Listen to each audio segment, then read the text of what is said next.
Welcome back, everybody, to another episode of the Southern Outdoorsman Podcast. I'm excited because this week we're talking to a fella who told me a minute ago that his entire strategy is predicated on killing the bucks before gun season comes in. So we got a bow hunter. All you bow hunters out there are going to love this one. We're talking to Mr. Kelsey Moss. Kelsey, how you doing, man? Brother, I'm doing well. Glad to be here with y'all today. I've been listening to y'all's show for a long time, so it's kind of cool going for full circle. Oh, dude, let's go. All right, listener to guest, let's go. Jacob, how you doing? I'm doing well. I'm doing real well, man. I'm excited. We got a lot to talk about here. Andrew, hope you're doing well, by the way. But yeah, I'm doing all right. We'll skip by you real quick because Kelsey's the main subject for this conversation. So, Kelsey, we talked a little bit yesterday kind of about this episode, and I've been following along with you for probably maybe 4 years on a couple different Facebook pages. One particular, the Arkansas Mobile Hunters page, and there's another Arkansas page I see posts on sometimes, and always killing really good deer. And I've always noticed, I'm like, this dude never has a firearm, never has a muzzleloader in his hand. It's always a bow. And after, shooting you a message about everything, we kind of talked about, your hunting style. It got me even more interested in talking to you and like in your hunting strategy. So to kind of kick us off, Kelsey, I know you're originally from Arkansas. You live in Tennessee now, but I want you to talk about your transition, especially with the amount of public land hunting you do now, your transition to getting consistent at, targeting, these upper, I guess, age class bucks, because I know you're killing some really nice deer, both in Arkansas and starting to do some in Tennessee as well. But what's that journey been like for you since you really start taking it more, I guess, seriously? Well, for me, it all just started off as a kid that loved killing things. So as I got older and killing deer became not so much of a problem, got to where I can consistently go into the woods with confidence and shoot that doe or shoot that 1.5 or 2-year-old buck. I started paying attention to really when I started jumping those bigger deer, because there were so many years with a bow and with a gun too when I was younger that I would get on a bigger deer or, what was good for me at the time.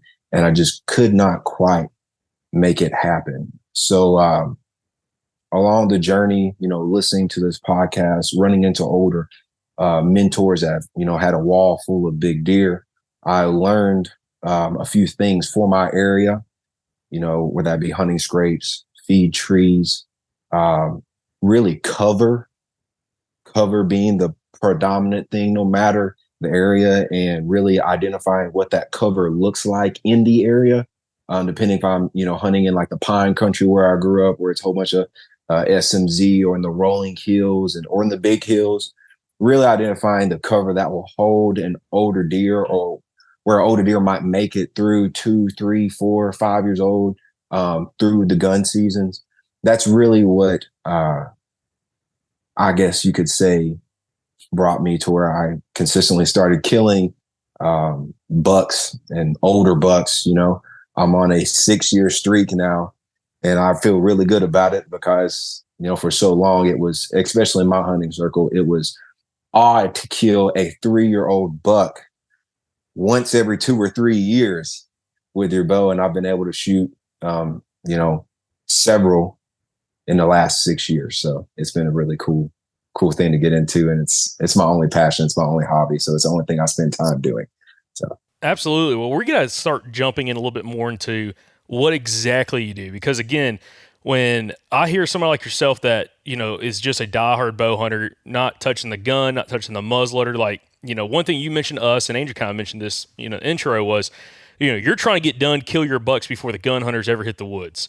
And with you being in Arkansas, it always seems to be roughly the second week in November is when the gun season really, turns on and it really opens up. So from what you were telling me yesterday and kind of getting into the specifics, there's a lot that you do that it seems like you found, or you have fine-tuned over the last few years, especially when it comes to the woodsmanship aspect, but also being able to find areas that specifically will hold these older bucks in areas, especially you talk with public land here, that get highly pressured. One thing you mentioned early on is cover, okay? And a cover is something that gets brought up on the podcast from a bunch of different guests, and it's all a little bit different kind of where you're at. Explain the importance of finding and hunting around cover in your area, especially back in some of the spots you hunt in Arkansas. And what does some of that cover look like to give the audio listeners and the video viewers as well an idea of what exactly is holding bucks in your neck of the woods?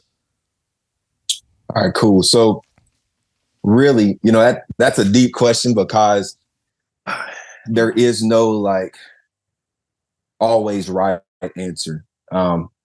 We talked about this yesterday. If I'm going into some really big hills, no matter where it is in Tennessee or in Arkansas, I use Onyx. I love Onyx. It's a great system, but I will always go and I will use Google Earth as well to get a really, really bird's eye view satellite wise of what the top of big mountains look like.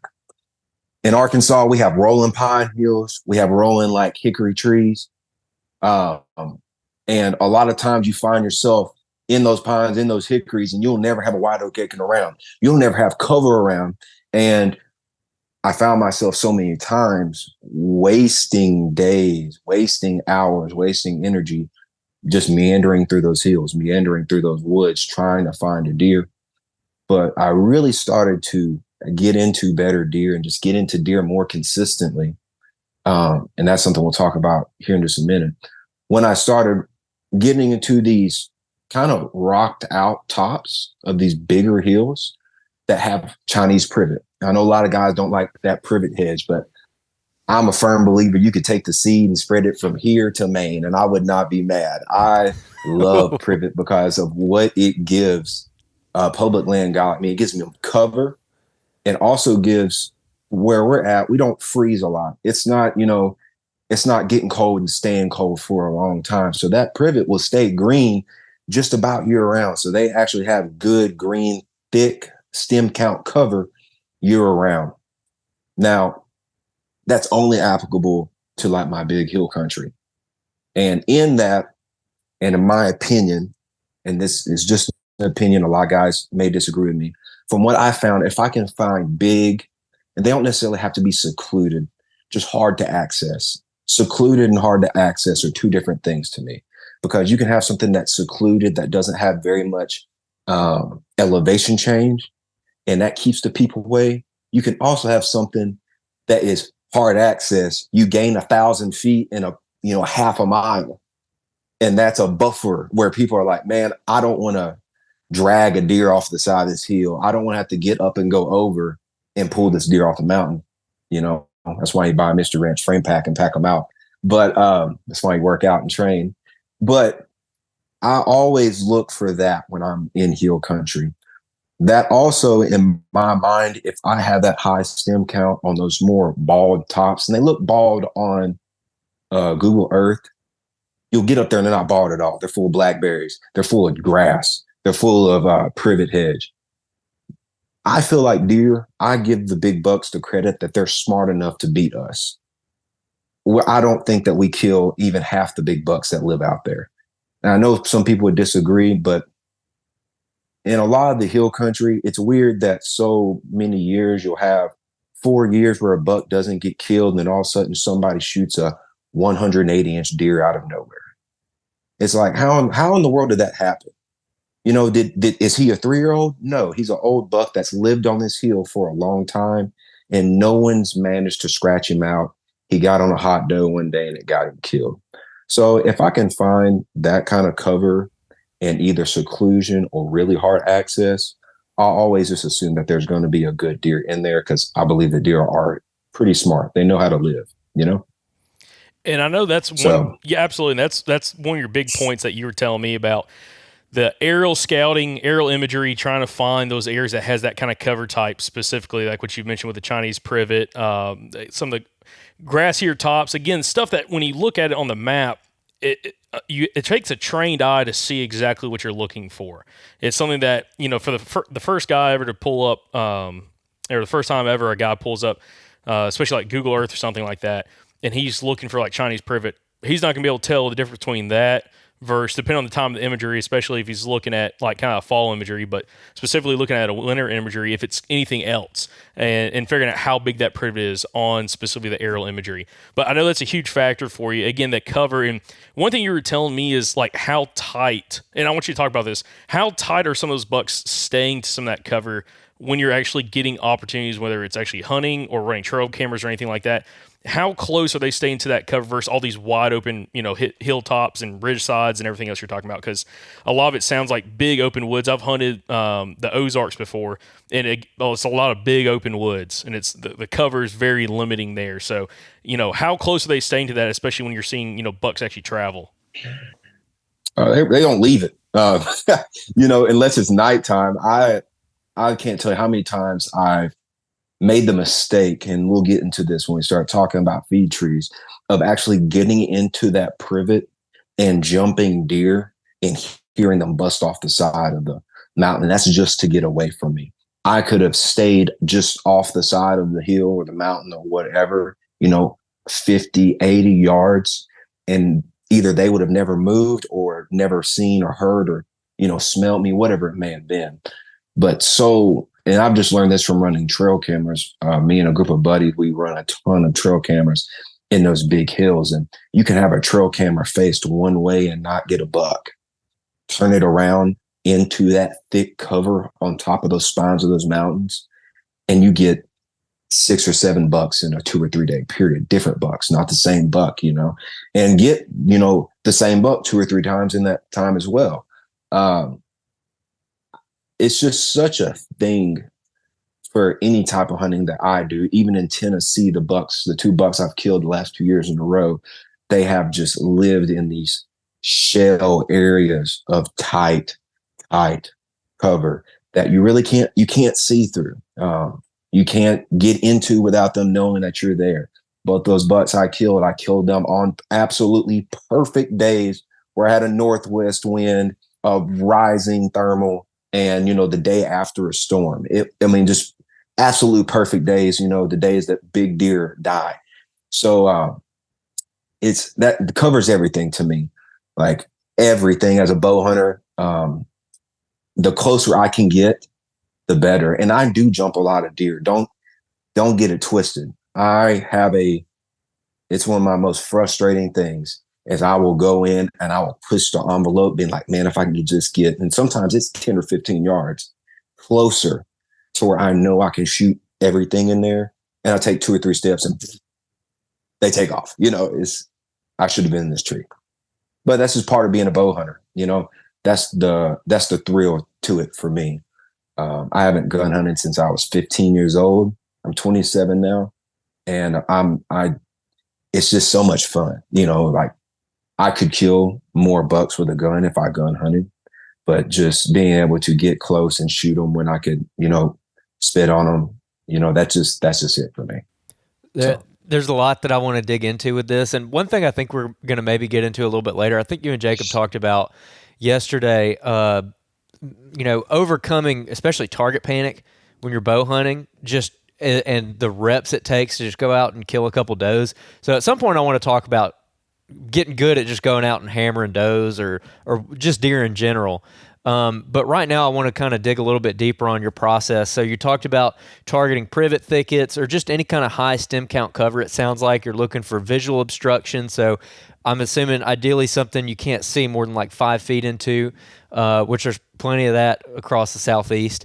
How are you choosing one thicket over another? Because for pretty much most of the people that are going to be listening to this podcast, cover is not a super limiting factor. There are areas where cover is a little bit more limited than other areas. But let's say that you have these thickets that you're talking about. Let's say that you have, 8 of them. What makes one of them better than another one, assuming they're all about the same amount of thickness? All right, cool. So that's going to actually be a little bit different because when I'm hunting in hill country, it is a limited factor. There's not very many mountains. But when I'm hunting like something that like SMZ, the only thing I care about when I'm hunting like SMZ, and there is a ton of thickets, whether it be 2 or 3 year old pines or, a pine cut over that grew up in sweet gums and blackberries because they didn't replant it, anything like that. I am looking for white oak acorn trees. If I don't have white oak acorn trees in that area, I'm not hunting it. Some guys will call me crazy. Some guys will be like, well, you can find some honeysuckle, you can find this, you can find that. I don't. Because I know that if I just drive 10 minutes down the road, I can be in a new, pine plantation X, Y, Z that does have a creek running through it, that does have some type of white oak acorn trees that are, dropping acorns or this, that, and the third. And a lot of times, like, for instance, years like last year in Arkansas, where in my part of the state where I hunt, there was no acorns. I mean, it was a famine. What you'll end up having is a lot of deer that stay eating honeysuckle, and they stay in, like, for instance, for me, and this is just something I like to do, I'm very, very, very meticulous on where I spend my time. I'm not like if I'm going to spend time in a place, I have to see some type of sign very soon. I don't have to see kill sign. I don't have to see tons of deer sign, but I do have to find some type of sign to read. If I don't find sign to read, I'm leaving. So if I can tell the deer are using like a, let's say like a 2 or 3-year-old cutover that's got honeysuckle mixed in it that they're still eating on, or something like that, some type of greenbrier or something in there that hasn't died yet because it's still early November, I will do my best to find a place where that thicket intersects taller standing timber. For where I hunt, a lot of times you'll have, the rotational cuts, to where you'll have a 10-year-old stand of pines right next to a 2-year-old, cut over that's chest high in blackberries and sweet gums and replant and whatever. I'm doing my best to get somewhere on that line to where I have, number one, a tree to climb up to where I can get like a visual advantage over the animal. And number two, somewhere where a buck deer might make a scrape, might make a rub, something that will give me some type of like the sign to work with. It all boils around how the sign relates to the cover. If I can't find it, I leave. Like we said in the beginning, I've got to kill this deer before November the 10th or 11th, whenever that rifle season comes in. So I'm not spending time wishing for deer, hoping that they'll be there. If I get there and it doesn't look the way I want it to look, I'm gone. Back to the white oaks, inside that thick cover. If I have a little creek and I go and check 2 or 3 and it is absolutely smashed with white oak sign, and this is kind of, I don't even like talking about this because it's kind of a trade it's secret. kind of a secret. It's kind of a secret, because it's not a secret, but something that guys don't pay attention to. You hear it all the time, really, with a lot of your guys up north that hunt swamps, is the difference between a doe trail and a buck trail. You see the doe trails where there's completely beat out. There's just all this sign where all these does just come through. And if you pay attention, you can kind of see faint imprints of where bucks, I don't even like to say routinely use, but they all seem to travel from time to time. And I'll always do my best normally. And I've had several much better hunters than I am on here talking about those bucks will travel that downwind side of that feed tree. Normally it's on the downwind side of that feed tree. If I get into a little creek drainage and let's just say I'm trying to shoot some does, which is normally every day up until about November the 1st, I'm shooting does. Like if I've got tags, I'm shooting them. If I get there and there's a ton of sign and I'm not trying to hunt a buck, I'm just trying to kill a deer, I'm setting up. And 9 times out of 10, if I got a good wind, I've got that thick cover, I've got good 24-hour or sooner feed tree sign, I'm on it. And that's a whole different conversation of like recognizing what good feed sign is. I feel like a lot of guys get lost in that.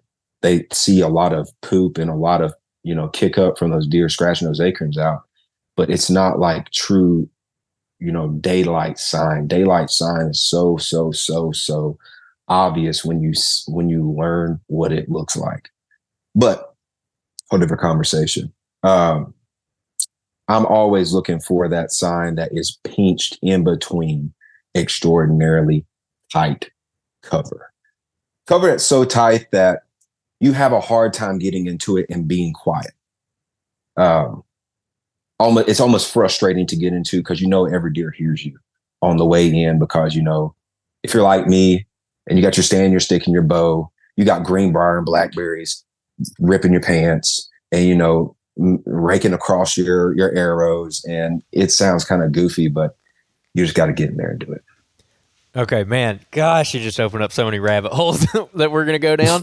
One thing I want to revisit real quick before we move past it is you said that cover, like in hill country, so you're talking about pine country there, but in the hill country with the really limited cover, I'm curious as to, okay, let's say that you have like a big area that you're hunting and there's 4 or 5 different patches of that cover that you're looking at. So it's very limited. There's not very much of it on the landscape. Are they all good? Or do you still have to spot check those and figure out which one is like holding the buck that you're after? Or do all of them have a buck in them usually? Yeah, that's what I hope to believe. Yeah, that's what I hope. I hope they all have a buck in them. But normally, if I'm going to start, let's say I'm in the big hills in kind of like more central west Arkansas, I'm going to look for, and a lot of guys are going to come against me when I say this, but it just works. If you're bow hunting whitetails, it works. I'm going to look for feed sign extraordinarily close to that thicket. If I can't find some type of feed sign, I'm not hunting there. So I might go to, let's say, and for instance, like where we hunt in the big hills, it's 70,000 acres, of NF. So you have a lot to check. You have a lot of places to go, and so do those deer. There's also not a ton of deer. So if you do get into feed sign, normally you have, a few deer to choose from because they're not on every hill. They're not on every slope. So I don't know if that answers your question, but would say that most people actually, yes, you do need to go spot check each one of them.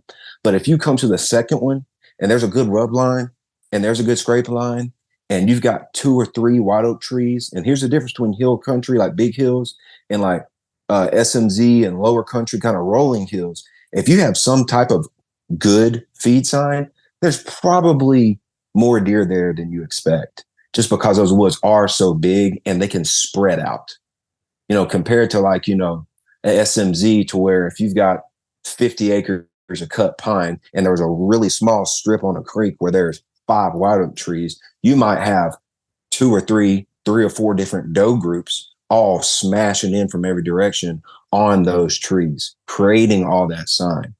So it is kind of monotonous. And I know you've had 2 Arkansas guys on here that talk about scouting and covering tons of ground. That's just part of hunting in the big hills. Whether you're a scrape hunter or a ditch hunter or a buff hunter or all the different hunters that we classify ourselves as nowadays. If you're hunting those big hills, you do have to cover some ground. But if I get out there and I find a thick, let's not even say privet, let's just say let's say where they cut pine trees in 2020. So it's a 3-year-old cut, and now those pines are, shoulder high. If I get on the edge of one of those, or I know where there's one of those, I'll roll off the side and I find some really good feed sign. And it's different.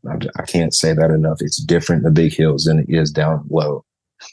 I will do my best to find buck sign with it and get as close to that as I can to that thicket, where I can, like we'll talk about in a little bit, try to call one in, or I might just have one come chasing a doe in, whatever works that day. Okay, yeah, that makes sense. And you brought up something really helpful there, I think, for a lot of folks, and that is kind of basing the feed sign off of your area, because our Arkansas guys that we've had on, the first one that comes to mind is Richard Fott. We'll talk about finding that feed sign that is just like a tiller has gone under these trees, and it is like it looks a lot like turkey scratch, honestly, but there'll be deer crap and everything in there, and that you just can't miss it. Like, it's extremely disturbed, and I have found that a couple times here in Alabama, but I could probably count on one hand how many times I've found it. And one thing that I've learned from interviewing people like yourself is that you have to gauge it by your area. And I've walked past so much feed sign that looking back on, I'm like, wow, I should have really hunted that. But I was going off that in my mind, like, oh, it should look like this crazy garden tiller went under there and it should just be destroyed. And that's what I'm always looking for when the area, that's kind of a good point you bring up. Like, you have to judge the area, like how many deer probably realistically around here, and how big of an area do they have to feed? If they're in a tight, looking back in Alabama, the the times I have found that heavy feed sign, it's been in a much tighter SMZ, pinched between thick cover, like what you're talking about. And so that's just like a really good way of looking at it, I think. So that's kind of a little equation people could maybe do in their head. Now, the other thing I want to bring up is you've already got me thinking ahead to a hunt that we have coming up in early fall that I'm really excited about. And this particular area has exactly what you're talking about as far as the tops being kind of rocky and like little patches of cover on the sides of the hills where maybe something's like wind blown. Like, I don't really know what killed the trees there, but there's an open patch where you've got thicker cover, and we've already found them on the map. Now, my question is, you've already mentioned a couple times trying to sneak up on that stuff and bumping deer out of it. So Yeah. how cautious are you when you're going to approach something like that? I mean, if you bump those deer out, are you just like, crap, I'm going to have to let this rest for a while? Because I'm thinking about it from the perspective of, okay, I've got like 5 to 7 days to kill this thing. Like, how aggressive do I need to be if I bump him? Like, how long do you like to give it? Let's say you walk in there and you just blow out, whatever you're trying to kill. How do you handle that situation? Man, here's my formula. If you have heels to kill, keep going. You know what I mean? Like, if you have heels, if you got 5 days and you've got, for instance, I were y'all and I was headed out there with y'all, I would have at least, if they were available, 10 different ridge tops that have that satellite imagery we're talking about, that topographical junk. So that I can do at least 2 a day. If I give myself 10 chances in 5 days, there's going to be one of those that I'm able to slip into extraordinarily quiet and not blow something out. You know what I'm saying? If I give myself 10 chances, I got 10.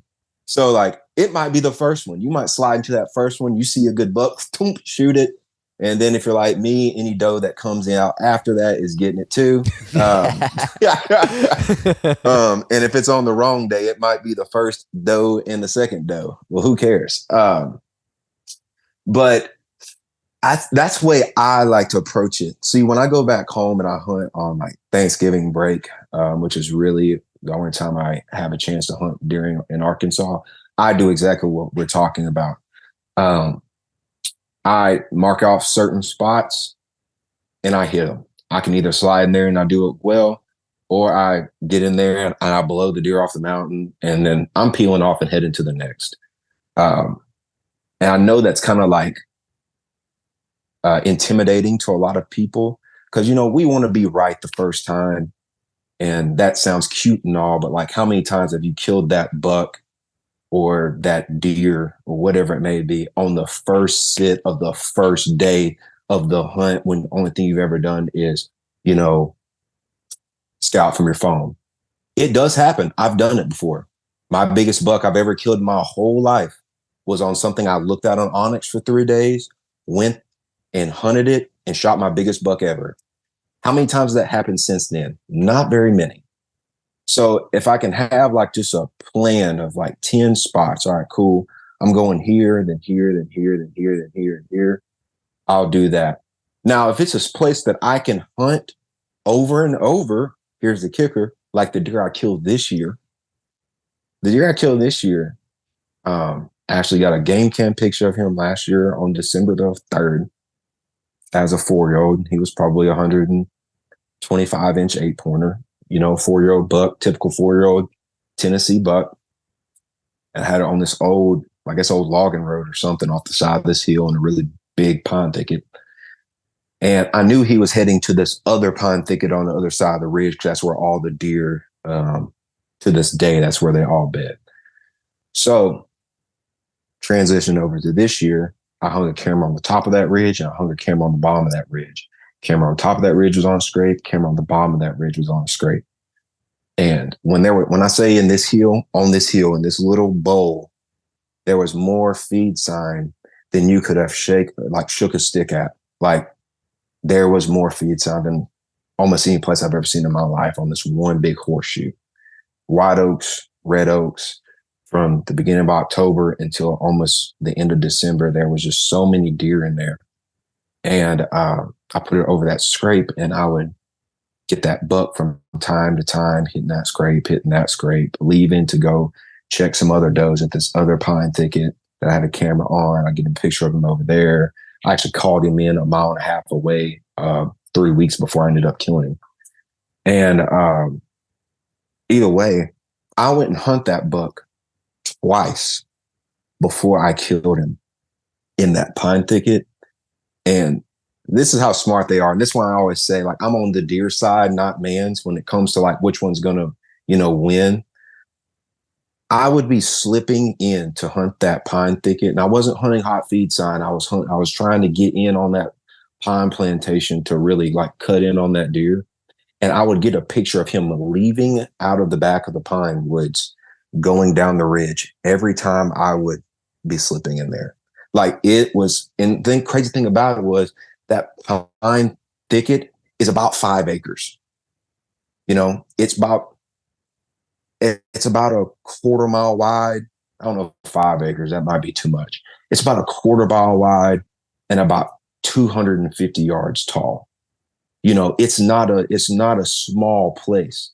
And every time I would slide in there to hunt that deer, he would know I was there. I don't know if he was busting off of other does that like would hear me or smell me coming in, and that would alert him, and he would leave. I get a picture of him leaving the bedding area, and he would come back about 2 or 3 days later every time. But I was able to come back. I jumped that deer. The last time I jumped that deer was like on November the 8th or 10th. I think November the 10th. I was able to come back on November the 28th. We had a perfect day. It had rained, high pressure system, just a perfect deer killing day.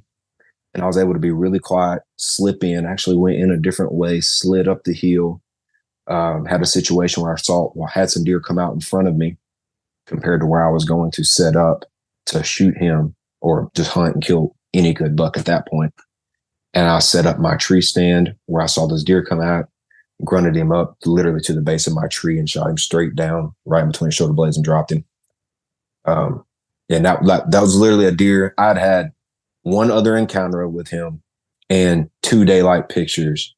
But every time I would go and try to slip in on him, he was being alerted by either he could smell me, see me, hear me, other deer risk, something. But I never like really busted him out. So that's a different scenario there than like what happens when I'm running through the hills, like y'all are going to be doing when y'all go hunt. Y'all are going to be up there, covering ground, trying to kill a deer. I was able to be really careful with that buck. So I never really like spooked him out of his mind and made him change areas. But that's just a different scenario. And it just depends, man. There's no like always right answer for hunting these dumb goats that we become obsessed with. There's always something that we can do and change, and every deer is different. So yeah, I don't know if that answered your question or not, but that's what I got to say. Absolutely. And going back to you kind of like went right into my next point about the pine thickets and hunting feed sign and hunt around areas like that. Another thing that you mentioned earlier was, looking for that feed sign and easing in there, and you might whack a doe, you might kill a buck. Another thing I'm curious about is when you're going into an area, let's say you're like running and gunning or whatever, and you're looking for that hot sign. What is it that makes it go from a doe hunt to a buck hunt? Like maybe you're walking in there and you're planning on shooting a doe, but is there something that you see when you get in there where you're like, okay, maybe I shouldn't wax the first doe that walks out. Maybe I ought to give it a minute. Is it like whip rubs? Is there any kind of buck sign that you see where all of a sudden that switch flips and you're like, oh, I could kill a buck right here today, right now? I'm going to try to answer this professionally. If I'm seeing big buck sign, and I'm not talking, yes, rubs, yes, scrapes, 100%. But I've been in the woods my whole life, and I love deer hunting. I love just being in the woods. I love everything about the whitetail. And I look for tracks a lot, as weird as that sounds. So like, if I'm in an area and there is a lot of like big buck sign and I find a big scrape, or I find a trail that's been used heavily, or I see a rub that's been within the last 24 hours, I'll go up and I'll look for tracks, man. Like, because so many times, just like the guy y'all had on a couple of days ago, man, he was dropping so much just like good, timeless knowledge. Those bucks are in and out. I can show you on, like, if anybody wants to argue what that man was saying, they can call me into argument and I'll stand up for him, because I have pictures on pictures on pictures of, you'll have a nice buck there for 48 hours and he's gone. He'll be there for 12 hours running circles around some doe and he's gone.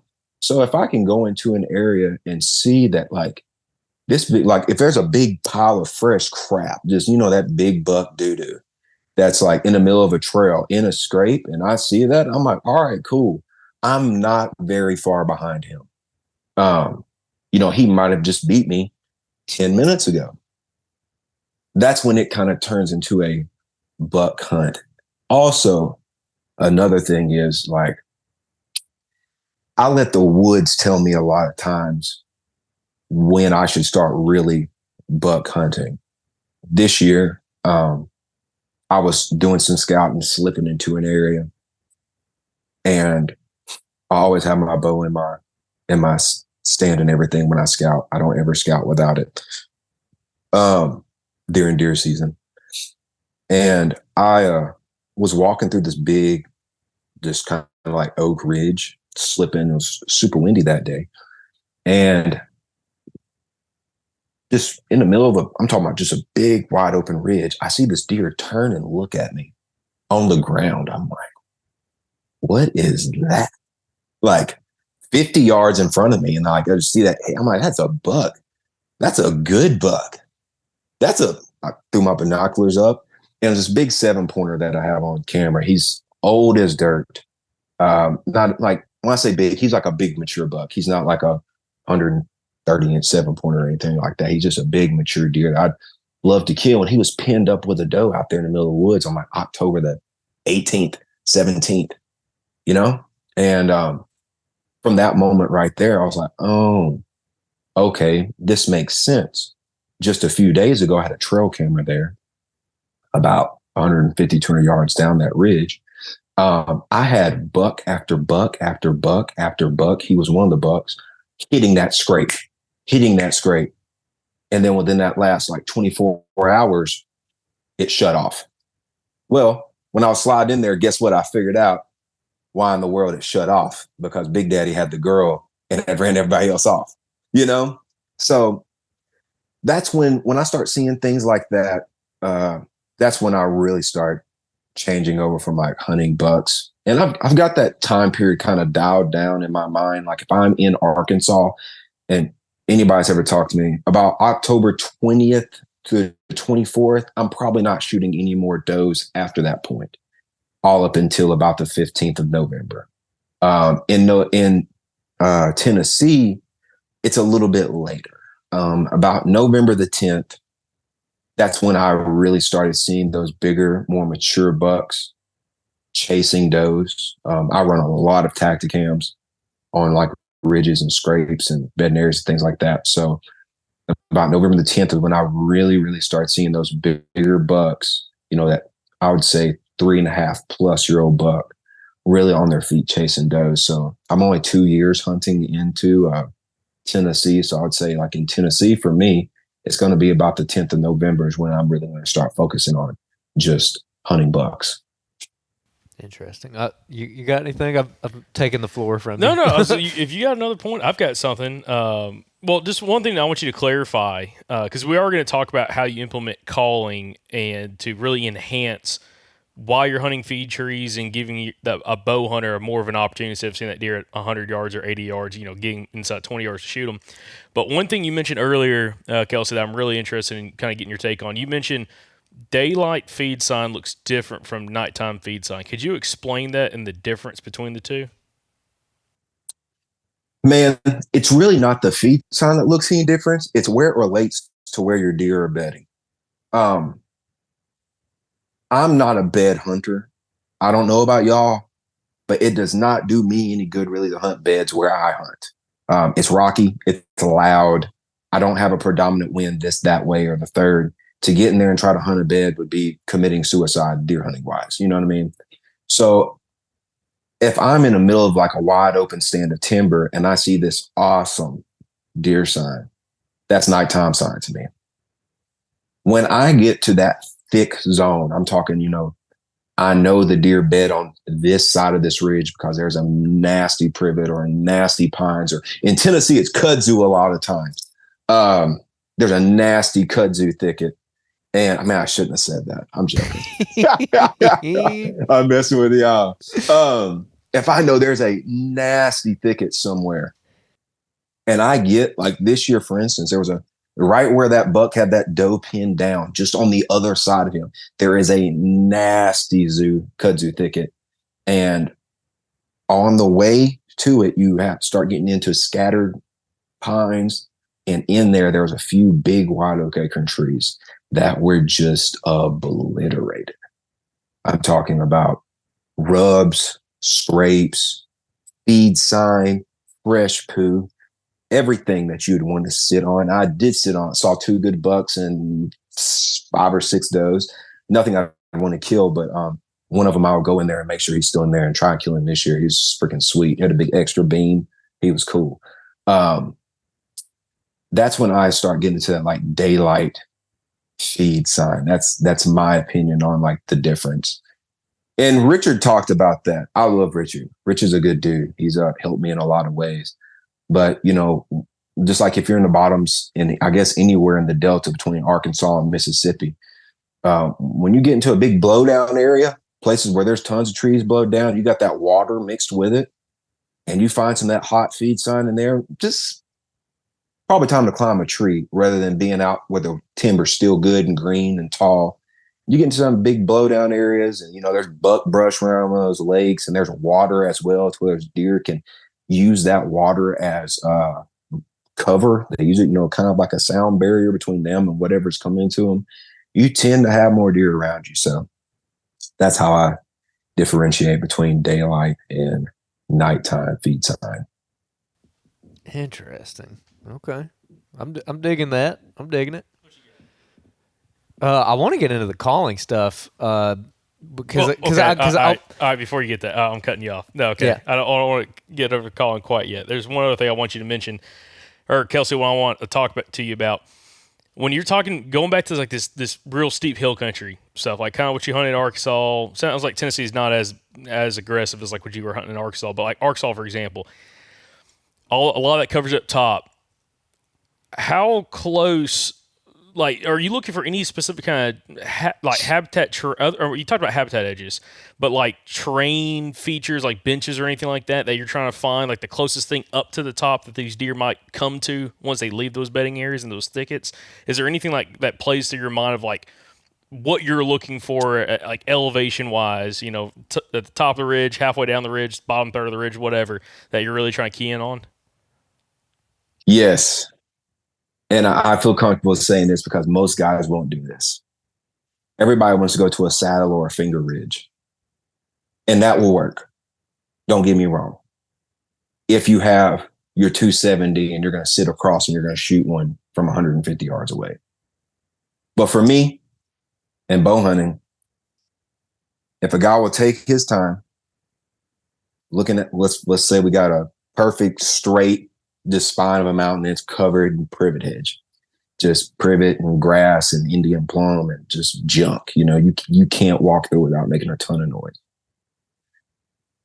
A lot of times, and it goes back to also like the topographical software that you use. If you have one of those really solid topography maps that show you every little bitty nook and cranny, you can do this without walking it. I only use Onyx when it comes to that kind of stuff because I'm not a gear geek, as like I don't sit there and just look for the most, up-to-date technology. I don't find that fun.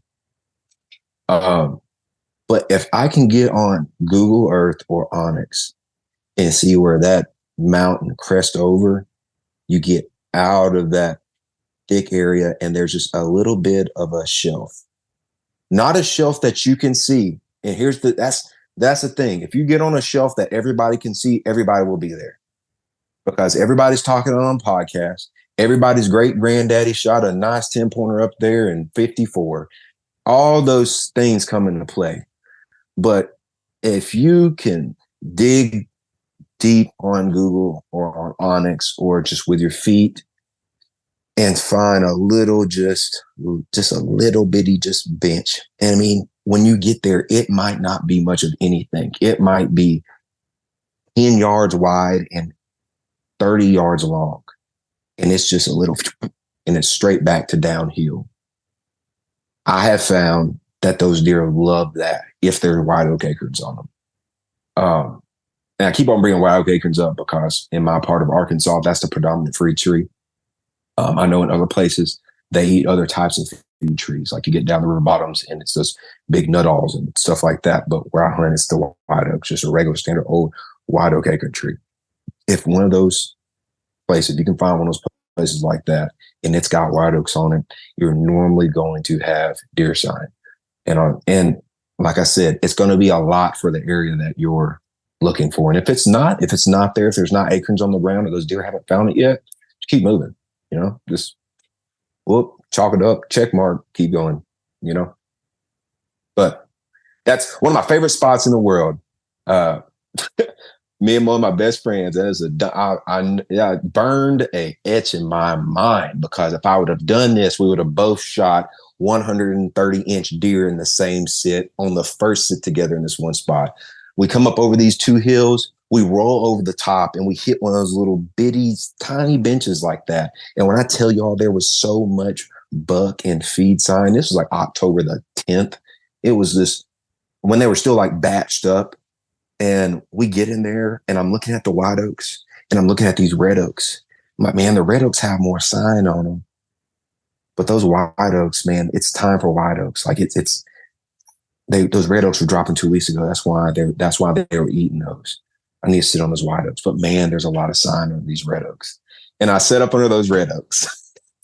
And about 4:00, this buck comes barreling out of this privet thicket over the top of the mountain, and he was getting chased by a bigger buck, and they both were like just super sweet 8-pointers, probably 100, and the first one's probably 125 and the second one's probably like 130, 135. They're both really awesome bucks. And if we would have been set up 40 yards to the left, we could have shot both of them under this big white oak tree, because they both came barreling off, fed for a little bit, started fighting, and just made their way off. And that has burned a scar in my mind forever. So, dang, that's painful. It was painful. I think we talk about it almost every time we're on the phone. We're like 40 yards, man. 40 yards, we would have been, on Midwest whitetail. All right, I want to get into the calling. Is that good with you? Yeah. Okay. Yeah. All right. So how do you incorporate calling into your strategies? You mentioned Richard earlier. We got a couple episodes with Richard that we really should have looked up. Gosh, what are the numbers? We've had Richard on several times, and at first we were talking to him about feed trees, and he was always like, man, like the feed trees are my thing, but I love to call deer. And we finally did one with him on calling deer, and it was just like, it was one of the best episodes we've ever done. It was super in depth, and we got a ton of listener success stories from it. People writing in who killed nice bucks doing it. So I'm curious of like what you've maybe learned from him, but also like kind of your own style. So I mean, like I said, like what do you do when it comes to calling? Well, calling has everything to do, like where Richard hunts those big wide open bottoms down the river, and he has his thing he does. I've learned that calling for me only works when I'm next to that tight cover. It only works like if they can't see where I'm calling from. And if they can see, by the time they get out of that thicket, I better have them within 40 yards of me. You know what I'm saying? So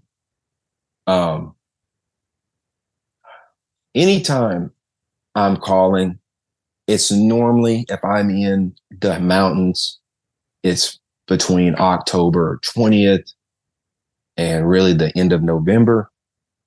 And then if I'm in Tennessee, I would say about those same times. Maybe in Tennessee to about December the 10th, because it seems that the deer will be on their feet a little bit longer, searching for does, especially those older bucks. And I just run tending grunts. Like, I'm not about to sit here and make the sound in my mouth. I won't seem like a goofball, but just run those regular. I guess I'm going to do it. Just Oh, that's a good grunt, That's man. good. That's real good. This tending grunts anytime I get bored. So if it's every 30 minutes, it's every 30 minutes. Sometimes it's every 10 minutes.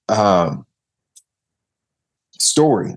This year, the first week of November, I went to a completely different part of this public ground that I was hunting on.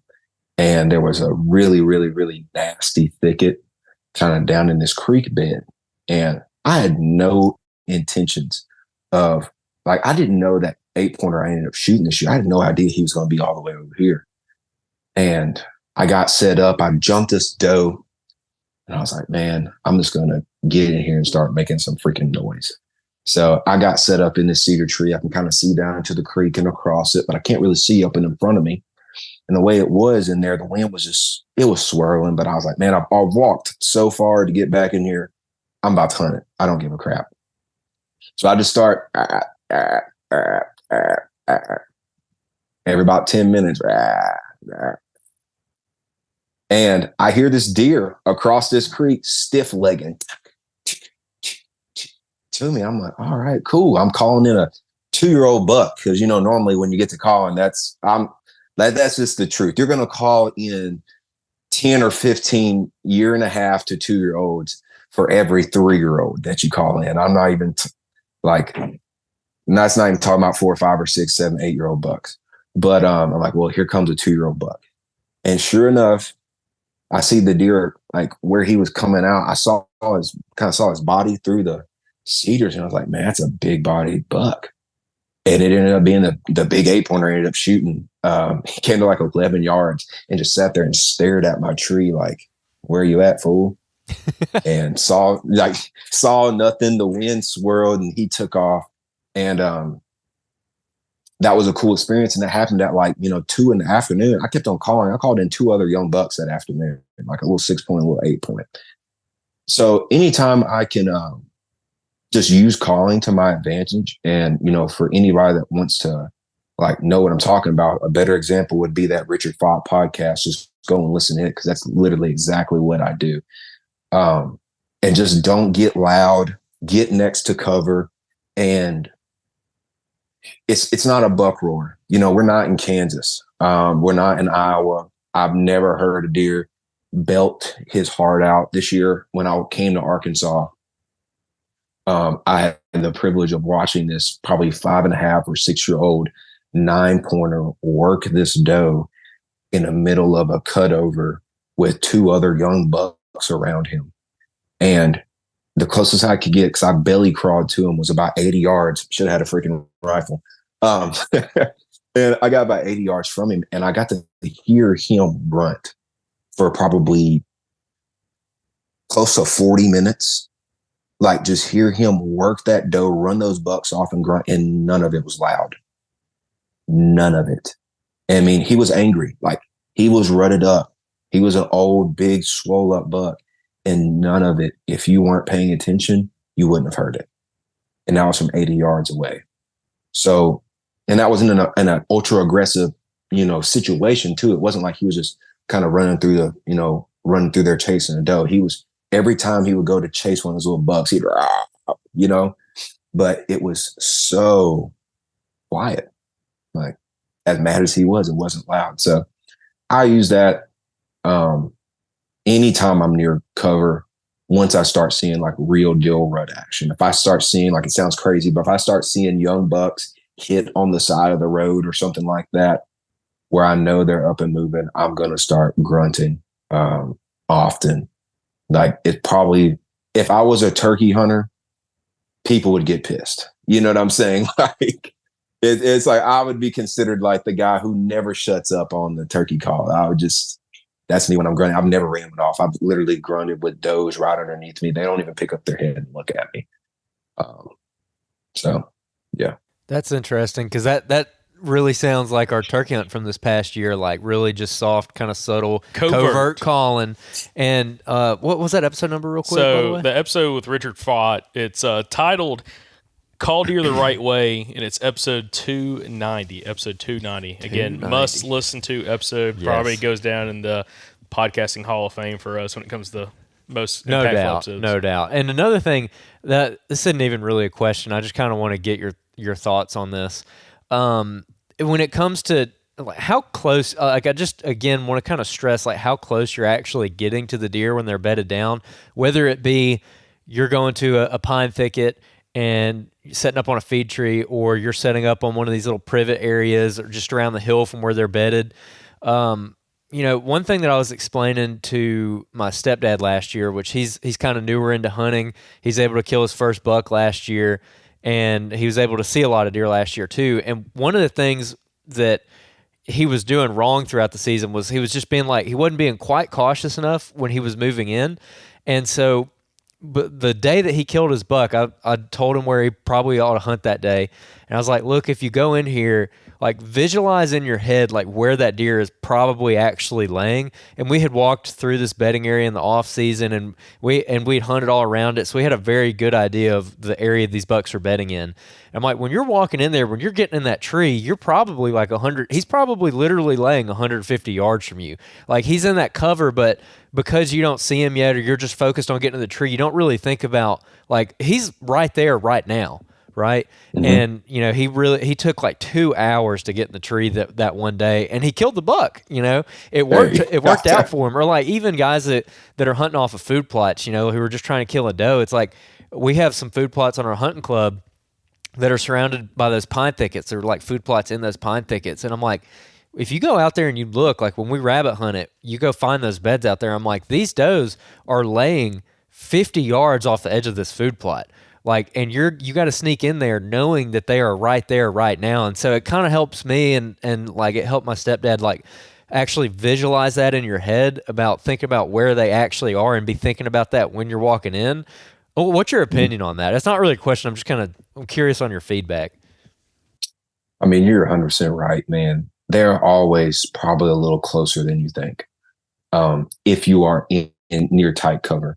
I do a lot of this, and a lot of guys would hate, like, it's a good thing I hunt on public land and not like on a private club. If I can't figure out what the deer are doing, I will go straight in the middle of a bedding area and say, screw it, I'll kill them next year. Like, there was a spot this year that I didn't hang a camera in there, but for the amount of does and the amount of huge bucks that I was finding, I was like, dude, there has got, like, what am I doing wrong? Like, why am I not seeing these deer? And when I barreled off in there, I figured out why I wasn't seeing them.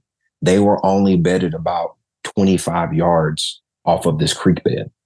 So like you get off this creek bed and it turns into all this nasty blow down and just, I call it Johnson grass, just some type of big tall grass growing everywhere from where the sun gets through, and just thick junk. And when I was coming in, I hunt a lot of times until it gets real cold. I hunt barefoot. I just always have. That's just something I've always done. And I noticed that, like, on days where it was ultra windy, I would slide in there and I would see this big doe group. And when I say big doe group, I mean, there's probably 16 or 17 does in this group. I mean, it's an absolute humongous herd of does that stick together. And on days where it wasn't very windy, and, you know, you can try to be as quiet as you want to, but you're not as perfectly quiet, you know, as nature is. You know, we sound different out there. We're not in their normal lifestyle. I wouldn't see them at all. And I just got ticked one day. I was like, dude, I'm about to barrel in this thing and just, I don't care if I scare off the biggest buck I've ever seen in my life or all these does and they leave. I just dove into it. And I figured out why, because they were bedded around the side of the creek. I'm thinking they're way off in the middle of the brush, like living their best life. No, bro, they were watching me, you know, 20, 25 yards off the edge of that creek bed every time I slipped in there. So when it comes to, like, even in the hills, man, where I hunt, I don't know how it's going to be where y'all are, but those hills are not very deep when it comes to like side to side. You know, it's not like Colorado when you get to the top of the mountain, there's 400 yards of woods. No, you get to the top of these hills and you got like 75 yards from side to side just to crest over. So to think that those deer are way all over on the other side, it's kind of naive. You know, they're probably going to be pretty close to you. So even if they are on the spine, they're probably only 35, 40 yards away once you get to that thick cover line. So I 100% agree, man. They're never, I always try to treat like that. They're never as far away as I would like them to be, you know? All right, real quick. I can't let this go. Not talked about. Did you just say you hunt barefoot? Yep. I'm curious about that too. Yeah, man. Hell no, dude. Not no. Man, hell you'd no. get along just fine. Yeah, dude. I'm tracking everything you're saying. You and Andrew are the same person. Ain't no what, dude? Have you seen a timber rattlesnake, dude? Listen, ain't no. It doesn't way. matter if you're wearing shoes or not. It gives me some false sense of confidence. I got some soft feet. So check this out. Growing up, and this is going to sound so crazy. I've been in the woods my whole life. I've only ever seen one big rattlesnake, but what we did have in South Arkansas was cottonmouths everywhere. Cottonmouths, or water moccasins, whatever you want to call them. When I moved to Tennessee, I was wading through this cattail swamp and looking for deer sign, and I didn't see a cottonmouth not one time. I was like, I called one of my friends. He's from central Louisiana, not too far from where I grew up. And he moved from Louisiana to East Tennessee. I called him. I'm like, hey, man, are there cottonmouths here? And he's like, no, man, they ain't got any cottonmouths at all here. And I was like, what? You're trying to tell me I can walk through these woods in this Tennessee River Valley and I don't have to worry about cottonmouths? Ever since I heard that, man, I'm barefoot everywhere. There is nowhere I would not go barefoot. Dude, I bet you can be like way more quiet barefoot. Is that? It helps me, man, especially, and it's going to sound wild, but in hill country, like y'all, I know y'all have experienced this. One of the most frustrating things about hunting in the hills is how loud it is slipping in anywhere. Like, I would rather wait for it to rain and maybe not go on the best day than go on the best day and sound like an army going in there. Like that, and that's just me. You know, that's my personal preference. If I'm trying to get close with my bow, I need some kind of advantage. And a lot of times that's being barefoot. But in hill country, a lot of times being barefoot don't mean crap. Especially if you get into a place that doesn't have a lot of squirrels. You know, because you get into some of these stands of timber and there's so many squirrels, you could run through the woods and the deer wouldn't give a crap just because of all the noise the squirrels make. But then there's also some of these like bigger, more remote places where there's just not much game at all. And every new sound they hear is an alert to them. So, got you something. Yeah. You're not a turkey hunter, are you? We shoot turkeys, but coming from Arkansas to Tennessee, I don't even like to call it turkey hunting, man. It's not. It ain't hunting, man. There's too many of them around here. Whoa, hey, don't say it on the podcast. Drop me a pin when we get off here. Okay? All right. I'll help you out with that. No, so one thing Andrew showed me this a few years back is now he can do a natural voice yelp with his mouth. I can't do it. I mean, I can do it okay, but carrying like a diaphragm call and with real loud, crunchy leaves, actually sounding like a hen turkey going through, and you can be loud as crap. And we've done it and walked up on does behind logs at like 10 yards while we're being super loud. Two of us crunched through a bunch of leaves, but he's yelping the whole time. Yep. And got right up on top of them. And it's like, yeah, it works like a charm. Yeah, it like really does. And I almost feel like if a deer hears a turkey, this is I don't know, kind of into psychology. Everything eats a turkey. Everything eats a turkey. If like they hear a turkey that's kind of like cool, calm, collected, like making some sounds, but they're not like raising Cain or anything.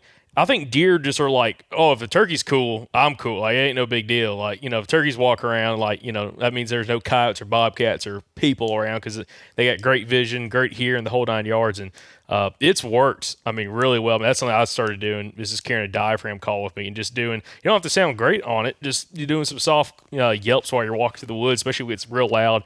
And even intentionally, when you hit a bunch of leaves and it's just like real thick, matted leaves and you're just making so much noise, intentionally yelp and like kick them out like you're scratching the leaves like a hen turkey. And yeah, dude, it's crazy. I swear it works. So. I'll try it because one of my biggest. That's like I hate all the classifications we give ourselves as hunters. You know what I'm saying? But as a bow hunter, that's one of my biggest pet peeves is like, if I can't be quiet, it almost sucks the fun out of being in the woods because like they just know you're there. You know what I mean? And a deer knows you're there, especially your older deer, even your big old does, man. They get smart quick.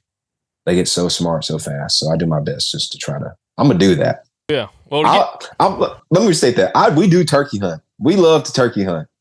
But like, it's just, I'm not going to call myself any kind of turkey hunter because coming from Arkansas where there's not very many birds at all to Tennessee, it's just, it's different, man. It's different. Okay.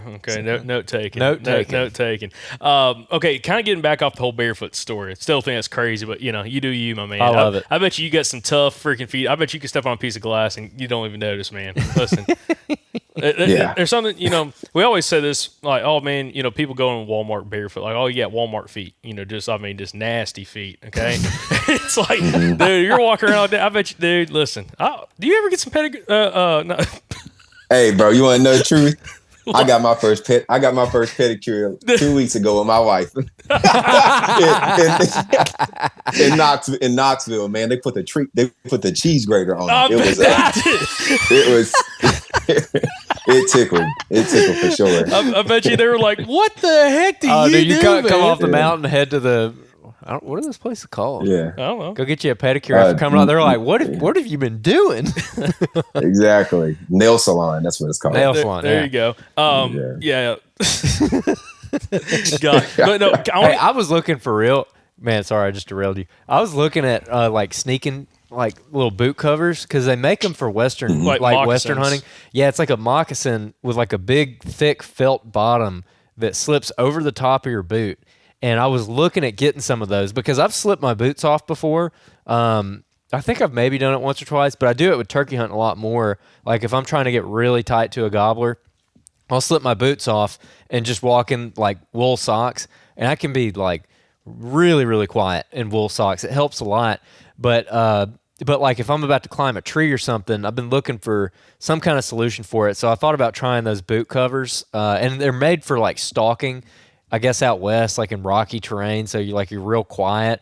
I haven't tried them yet though, but that's real intriguing to me because that's a big problem too, man. The noise aspect, and that's what I was getting at earlier. Is just it can be so hard, especially in an area like where we're gonna hunt this fall, where I've already mentioned, where you're walking probably like 2 miles to get into a spot, and then you get there and you just blow everything out, and you're just like, well, crap, Like you just got to give yourself plenty of time to like really sneak in there and do your due diligence and be quiet, Oh yeah, we did that in Georgia, and Nate, who was hunting with me, as our cameraman, I think he was getting frustrated. I was going so slow. Like we were getting all this sign. I'm like, dude, I'm telling you, like we are like hunting like a bobcat. You ever watch a bobcat hunt? They don't move very fast. Every step's planned out, the whole 9 yards. And that's how we're easing through the woods. And for a lot of people, it gets frustrating. Like with that turkey hunting with my brother, and I could tell he was getting frustrated at one point and ended up killing a bird, so he was happy with it. But at first, he's like, why are we going so slow? I'm like, dude, we are slipping in here. Easy, quiet. Doing what we got to do to get in quiet. So, but I do want to get back to calling because you were telling me this story. I want to hear the story on this, your biggest buck you've ever killed, because that was a calling story, wasn't it? Along with Featurey? 100%, man. That was that one right there, and then the one I killed this year, probably my two favorite. They're my top three. That was my favorite hunts. So that just boiled down to the right place at the right time. One thing that I'll always try to do is, I'm sure y'all have this in Alabama, just like there is in every state. There's always certain areas that have big deer locally, So I had a few things playing in my favor. There was a certain area of where I'm from that routinely has bigger deer than average. And a piece of land had been acquired by the state and turned into a WMA right in the middle of it. And no one knew. No one, no one had Onyx at that time. Onyx, I really didn't know anybody that had Onyx, like thoroughly used Onyx until 2021, once COVID hit and everybody really started getting into the woods, 2018, 2019, there was not that many people that, hey, send me an Onyx pin. So I found this place and there's a big ridge and dropped off into this body of water.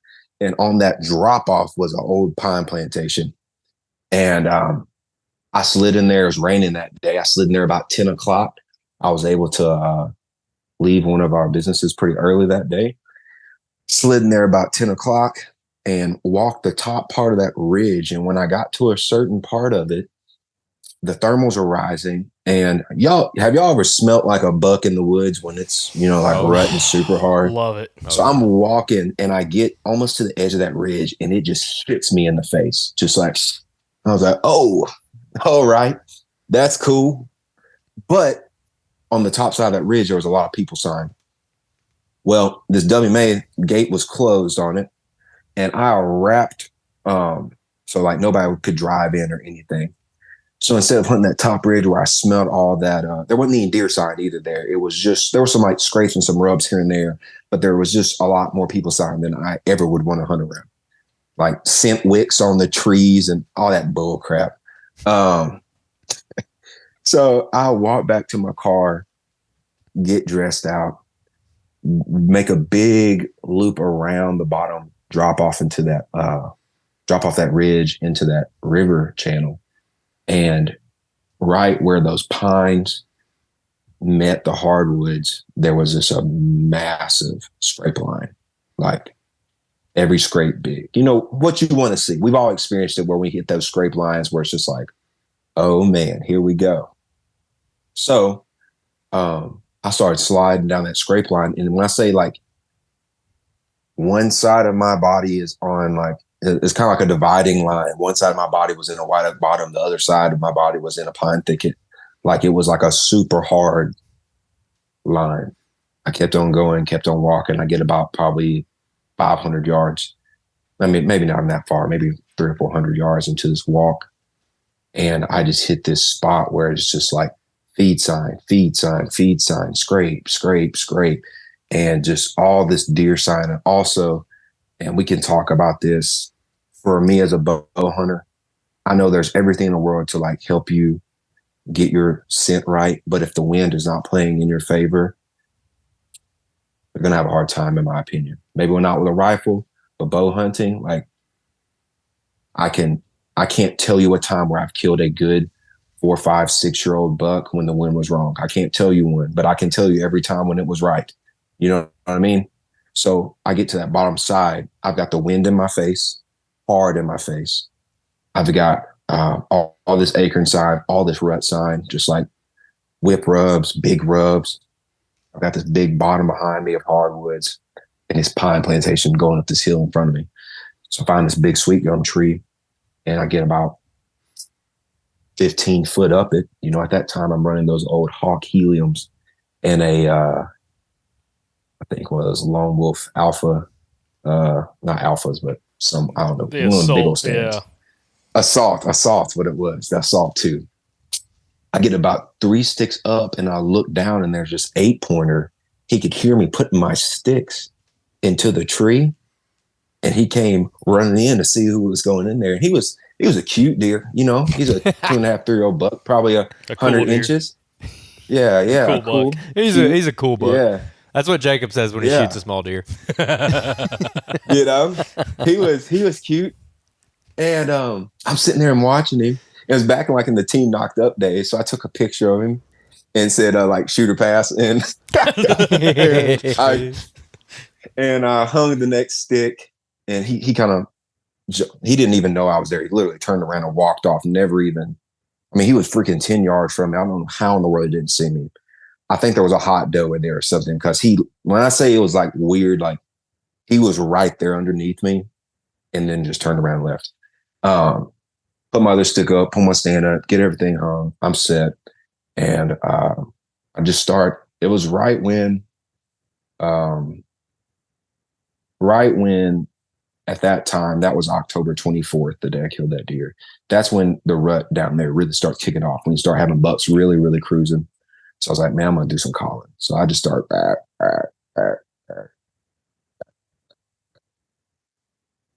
and have some does come out behind me.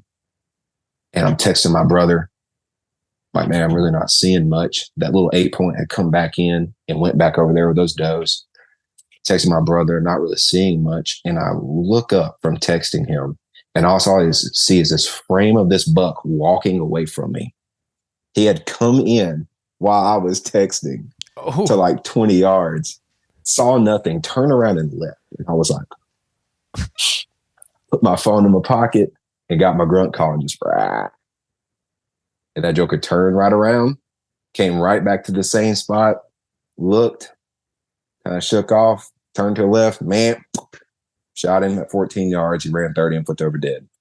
And like I was telling you yesterday, I don't know how it is for y'all, but like for where I live, you don't just tell your friends, hey, I just shot a 160. You know, like they're out there, but it's not like you don't expect to go out on a whim to a place you've never been before and just shoot the biggest buck you've ever seen in the woods. And when he was running off, I could tell like, oh my God, that's bigger than the one I shot last year. And the one I shot the year before that was right at 150-inch 10-pointer. And I got like one stick down from the top and just jumped and ran, and just because I saw where he fell, I knew he was dead. And just ran over there to him, and I was so hyped. I didn't even take good pictures with him. Like I just sat there and was just like, yes, you know, just like you like. I don't know how y'all are, but like being from the South, like you dream of like grabbing, like my whole life I would see, you know, like the Drurys and Michael Waddell and Lee and Tiffany grab those big chocolate horn, thick base, long beam, long time deer. And I finally had mine, you know what I mean? I'm just looking at him like, yes, God, thank you, Lord. And, you know what I'm saying about speaking in tongues out there, just freaking out, dude, to this day. And yeah, that was the second deer I had called in. And the year before that, I had called in my first really, really good buck with a bow. And that was what like solidified it for me on calling and why I call so much to this day. And I can't go to the woods. Like, here's an example. The buck I killed this year, the one I killed in Tennessee, I had lost my grunt call. It was in one of my pants pockets in the washer. And I got in my truck to go hunting, and I was like, where's my grunt call? Where's my grunt call? Couldn't find it. I drove 30 minutes to the nearest Walmart, bought one of those flex tone grunt calls to get back in the woods. And that's why I called him in. It was one of those $20 flex tones from Walmart. So when they're in the rut, pre-rut, post-rut, man, I've got to have a grunt call. Like, I believe in it like to a T. But that's another scenario where I had super thick cover, like impenetrable cover. I had a perfect wind, perfect feed sign, and I was right there on the cover. If I would have been 100 yards into that oak flat, I would have never saw that buck. Because like when he came in, literally he walked to the edge of that pine thicket, looked, didn't see a deer, and turned. Like, he didn't come out into the to the oak flat. He literally, when I shot him, he was still underneath pines. Just so, you know, by the time he got out there, it was open enough for me to shoot. He was right under me, basically, you know? So.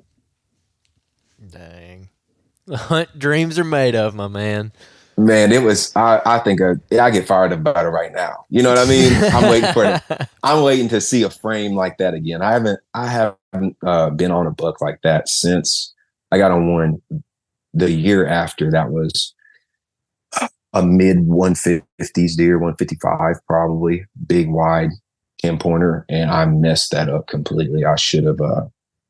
I saw him pinned down in the field with a doe, slipped around the back side of him, and I jumped him. And jumped her. If I would have been more cautious, if I'd been quiet, I could have slipped in and killed him. But they had moved, and I wasn't paying attention. I was just being a wild banshee and messed it all up.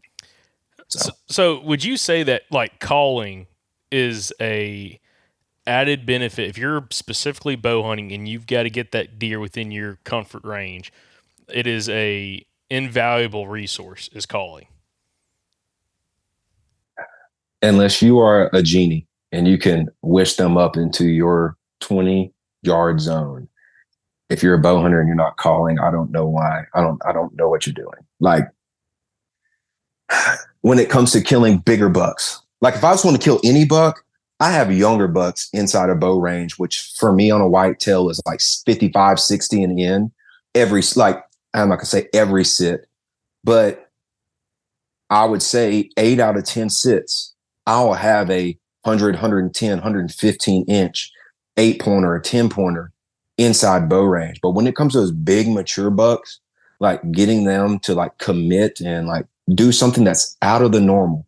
And there's the deal with all of the bigger bucks that I've killed, calling or really, well, calling, let's just say calling. They always know something's up when they get there and that deer's not there.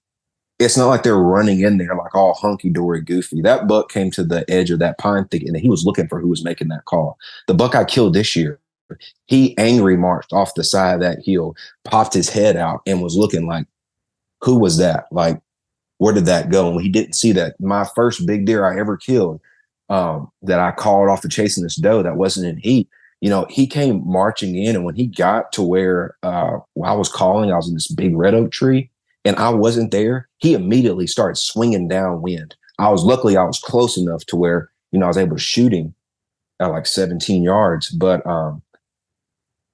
it's just, man, it's just invaluable. Like it is so, like such an asset to me. And I don't do a lot of rattling. I haven't been a rattler. I know like Rich does a lot of rattling. A lot of guys do rattle, especially in the hills, man. There's a lot of guys because the deer density is low. They love to rattle because those bucks can hear it a lot farther away and they'll come and check it out. But I haven't done a lot of rattling. I've only rattled up a couple of bucks. I just don't do it that much. I have way more success grunting deer up than I do rattling.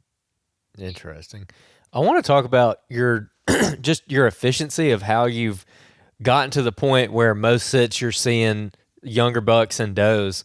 If you could kind of think back to when you were getting started and you were really trying to figure out all your formula that you have right now, what are the kinks that you had to work out to get to the point where any given day you're probably going to see some deer, if not a couple bucks? The biggest kink was not wasting time on places that I can't figure out pretty quick. And I know that sounds very shallow, but if I go into an area and I can't see myself getting on some kind of deer sign quickly, like let's say I've walked for an hour and a half, let's say 2 hours, I've walked, a mile or a mile and a half in that time and I'm not seeing deer sign, I'm not going to spend all day there to try to scratch out what buck might be on that place. A lot of guys aren't like that. But for me, bow hunting, I've got to be in some deer. It doesn't have to be all the deer or every deer or the biggest deer. But if I really, really, really want to maximize my time, I love seeing deer. I love being around deer. This year, I got to be around a lot of deer when I was deer hunting because I had a few bucks that I was specifically hunting. And that's been the biggest thing, man. Like I don't like to call it hanging and hoping because a lot of times I do get in a tree and I set up in a spot that I more than likely know I'm not going to see like that big buck, but I do get in the tree to just see what what can I see here? There's so much sign here. Got a good wind. There's really good cover. I'm going to set up and just have a good afternoon. And, when I do that, that's normally when I do see most of my deer. So like those afternoons where I'm just trying to get away for a few minutes and I'm just, for a few hours, let me say, I can leave at noon and I just want to see some deer. I might shoot a doe. I might go to, a smaller piece of public. And if I see a 3-year-old buck, he might just be getting it that day. I'm just not wasting time on stupid setups or stupid areas. And I hate to say it like that, but I feel like a lot of guys waste their time in areas that aren't conducive to like deer being unpressured or deer even being there.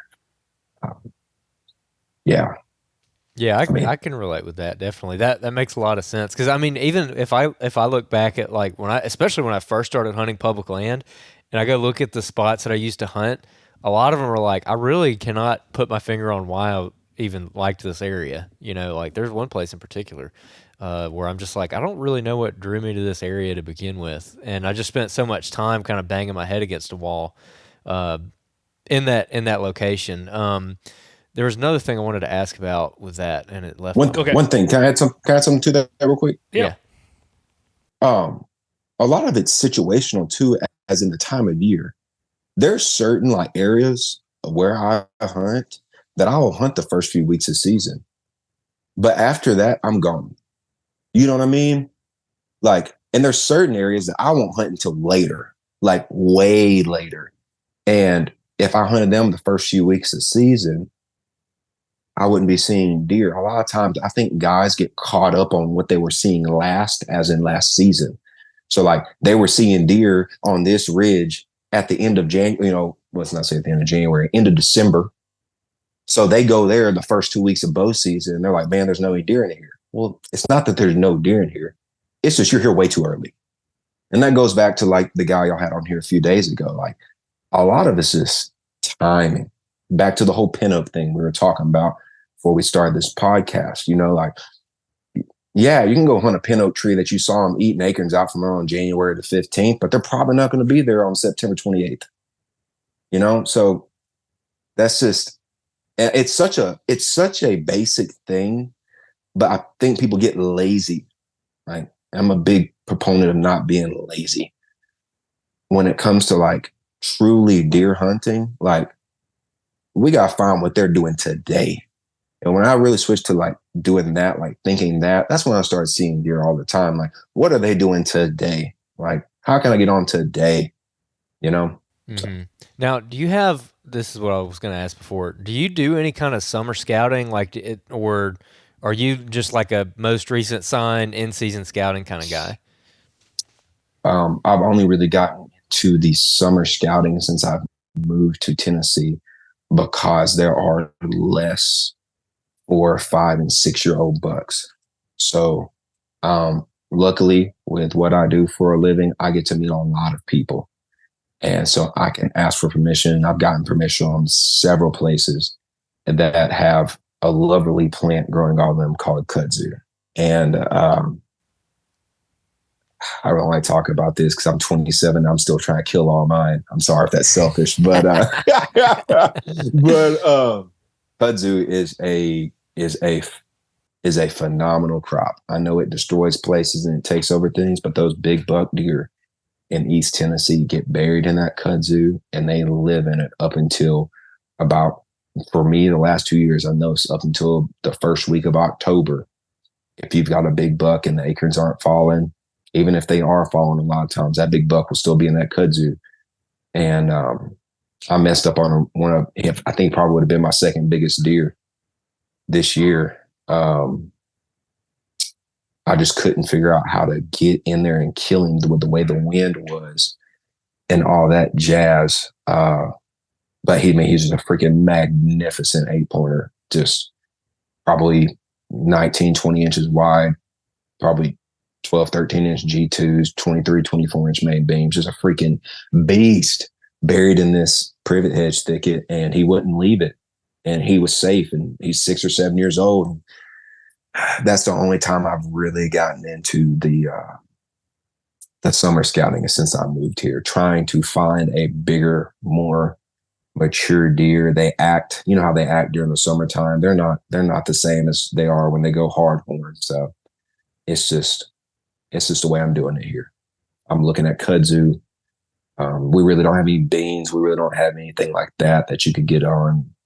I don't feed or anything like that. I don't, Tennessee, you can't hunt over bait for one. And number two, I don't like the financial obligation of feeding deer.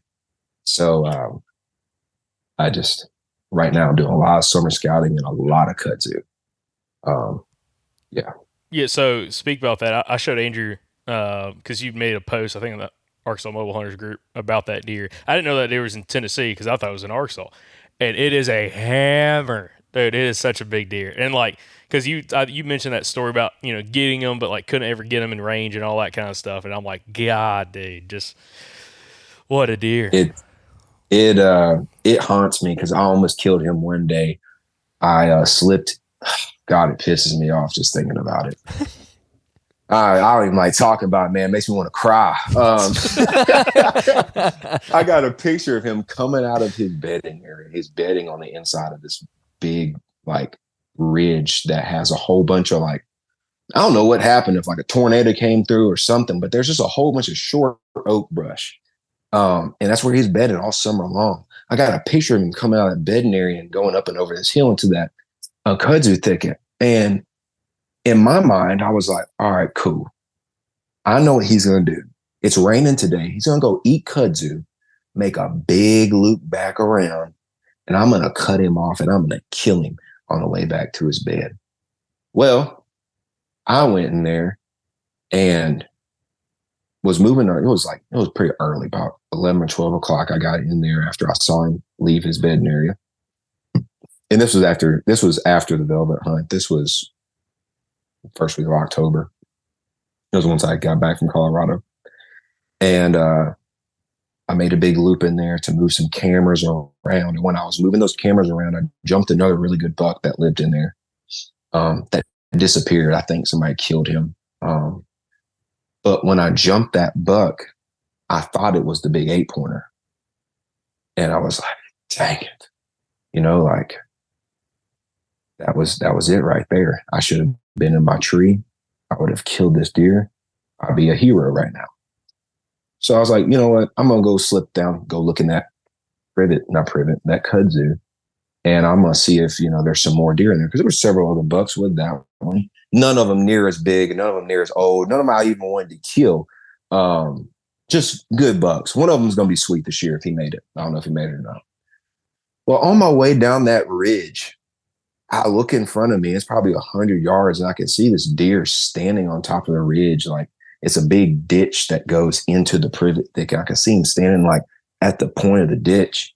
And I'm like, man, that's a big bodied buck. And I saw him throw his head to the side, and I was like, oh no,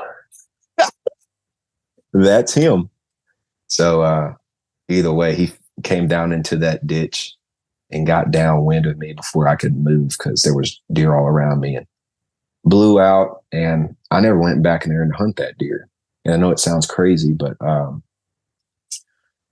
I didn't like the way the wind was set up for that deer. I didn't like how he was using it. And I gained enough knowledge. I got videos of that buck. I spent probably 25 days with that deer recording him on my phone 150 yards from him before season even started. I just didn't like the way the wind set up for that deer, but I think I can kill him this year. I think if he does the same thing, I think I can kill him. So let me say this. One point I do want to bring up in this episode, because of the timing when this episode will come out, is keeping yourself in the game mentally when that buck does come into that setup that you have. And I know you've killed quite a few really nice deer, some really big deer. But one thing you mentioned to me, and we're going to talk about this, is the value of getting reps by killing does.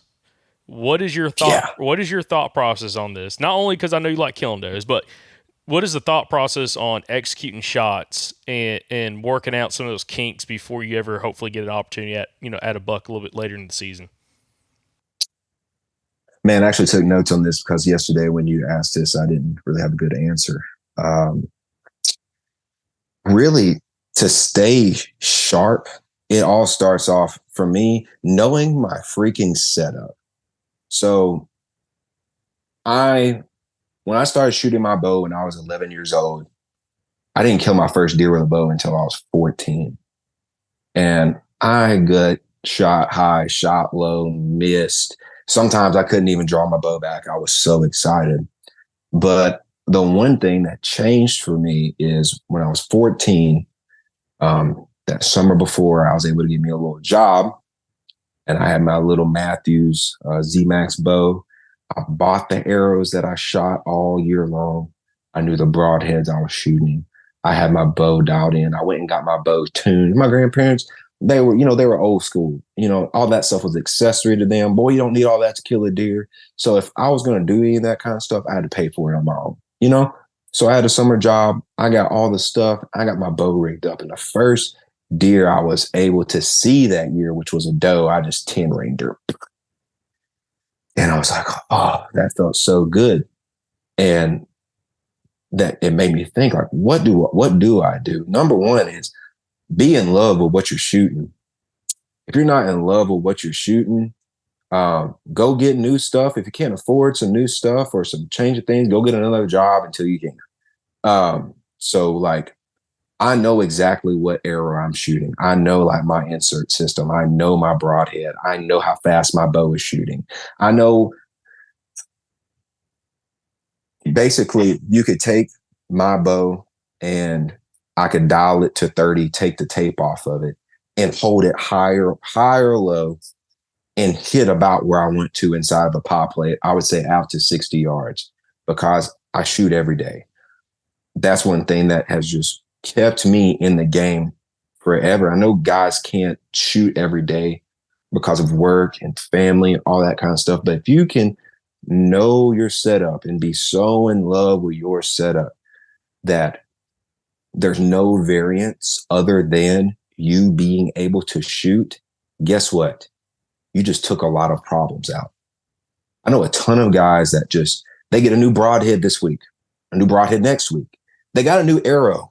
But I saw on YouTube where this guy was shooting this arrow, and that arrow is awesome too. But now I got to put a 2 3/4 helical degree, all that crap out. Like, let's be real. We are shooting the most advanced. Even if your bow is from 2005, you're shooting an extraordinarily advanced tool that, if you get comfortable with it, can kill anything on this earth. So I'd better get something that has no variables in it. So what's the variables? Your arrows. Find arrows that you love and shoot them. Don't switch. If you do switch, do it in January. So you have all spring and summer to figure it out and be comfortable. Don't do it on August the 1st. You know what I'm saying? No, don't do that crap. And don't be on, whatever your local blood tracker network is on Facebook. Okay? Don't be that guy. Be in love with your arrow setup. And then number 2 for me is, I've got the shirt on today actually, is I stay at my bow shop often. I know a lot of guys can't do this with time, but until I get my bow shooting the way I want it to shoot, I don't act like it is. You know what I mean? Like a lot of times, like a rifle, I'm shooting 1.5 inches high and to the left at 100 yards. That's okay.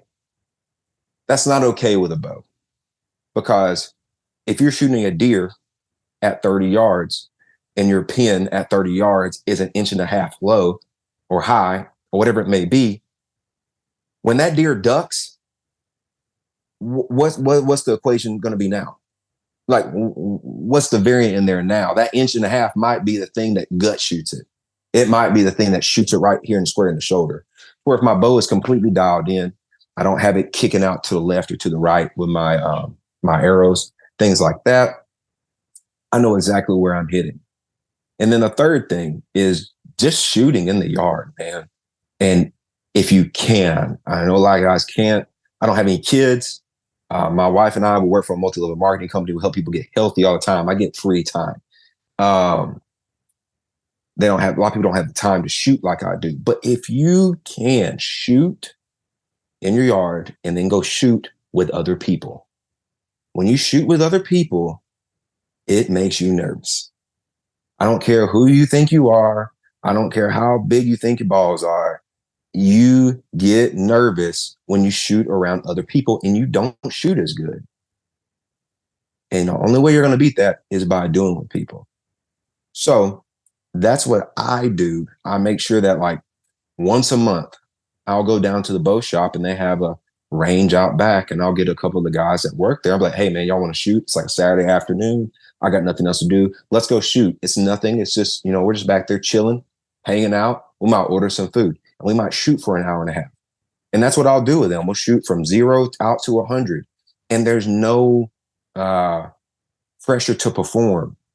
We are strictly just trying to get reps, figuring out like, what can I do better in my shot? You know, we don't even talk a lot when we're doing that. We're just out there shooting. I didn't like that, and fixing it as we go. So if I could look back on all the things like that have helped me become extraordinarily confident, it's that right there with a bow. And I would say number 4, know your limits. If I see a deer that is calm with their head up and looking the opposite direction from me at a squirrel in the tree, I might shoot it at a lot farther than I am the one that's staring at me while I'm pulling my bow back. You know what I mean? It's just an equation you have to look at, you know?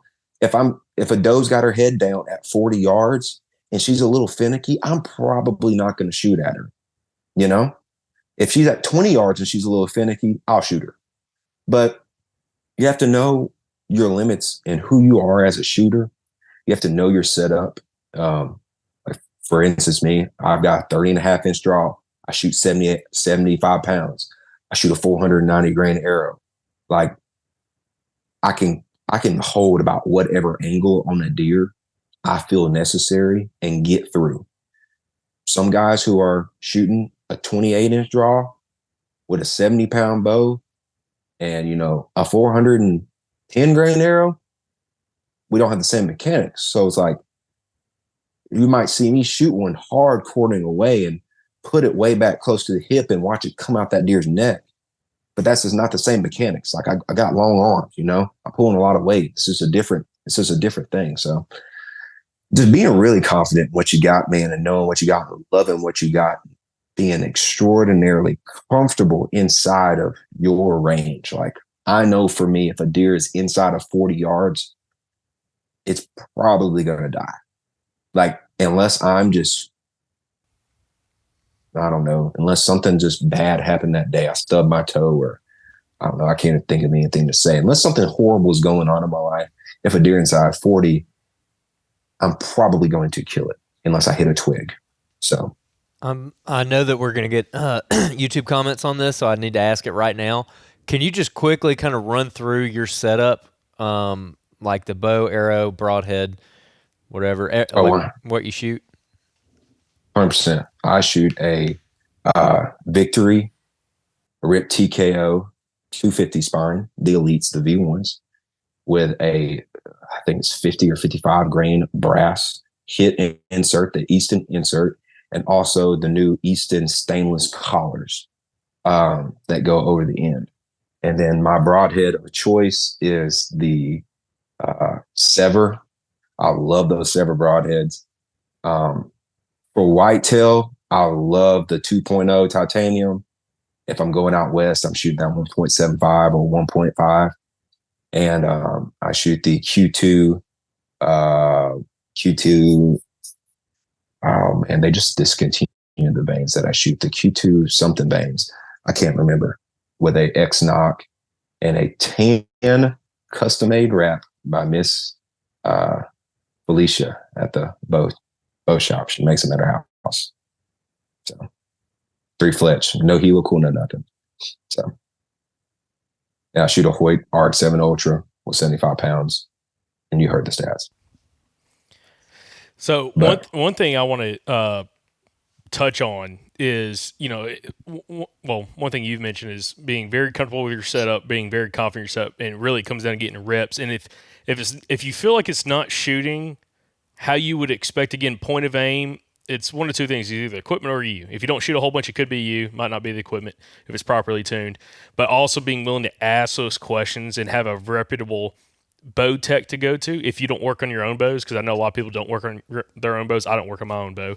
And, you know, have someone you can troubleshoot with and actually go shoot with, whether it's at the shop, at the range, at your place, wherever, and make sure everything's set up. But getting into the hunting aspect, the whole point of hammering does early, especially like in states like Tennessee, depending on what unit in Tennessee you're in, you can shoot 3 does a day. I know at one of them the whole season. Alabama, you can shoot a doe a day, you know, with archery equipment.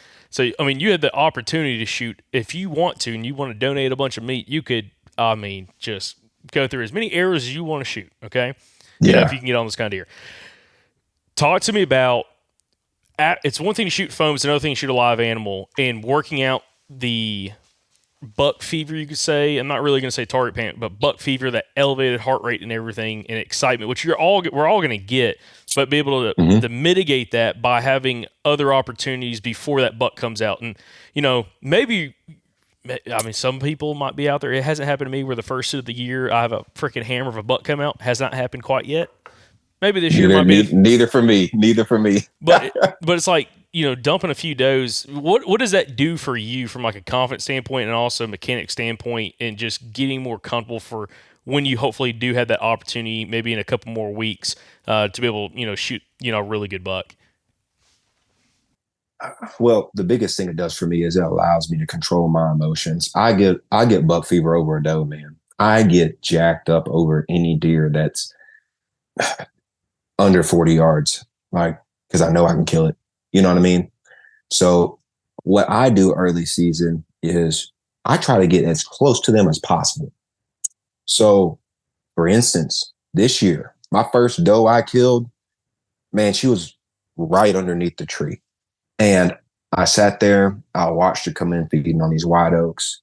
And the whole time, my heart's it is just patting and going. And when that happens, like, I want to feel those things. I want to take the time and, shameless plug. I don't know if y'all have ever had Joel Turner on or something like that, but like he talks about, just shot execution, picking your spot.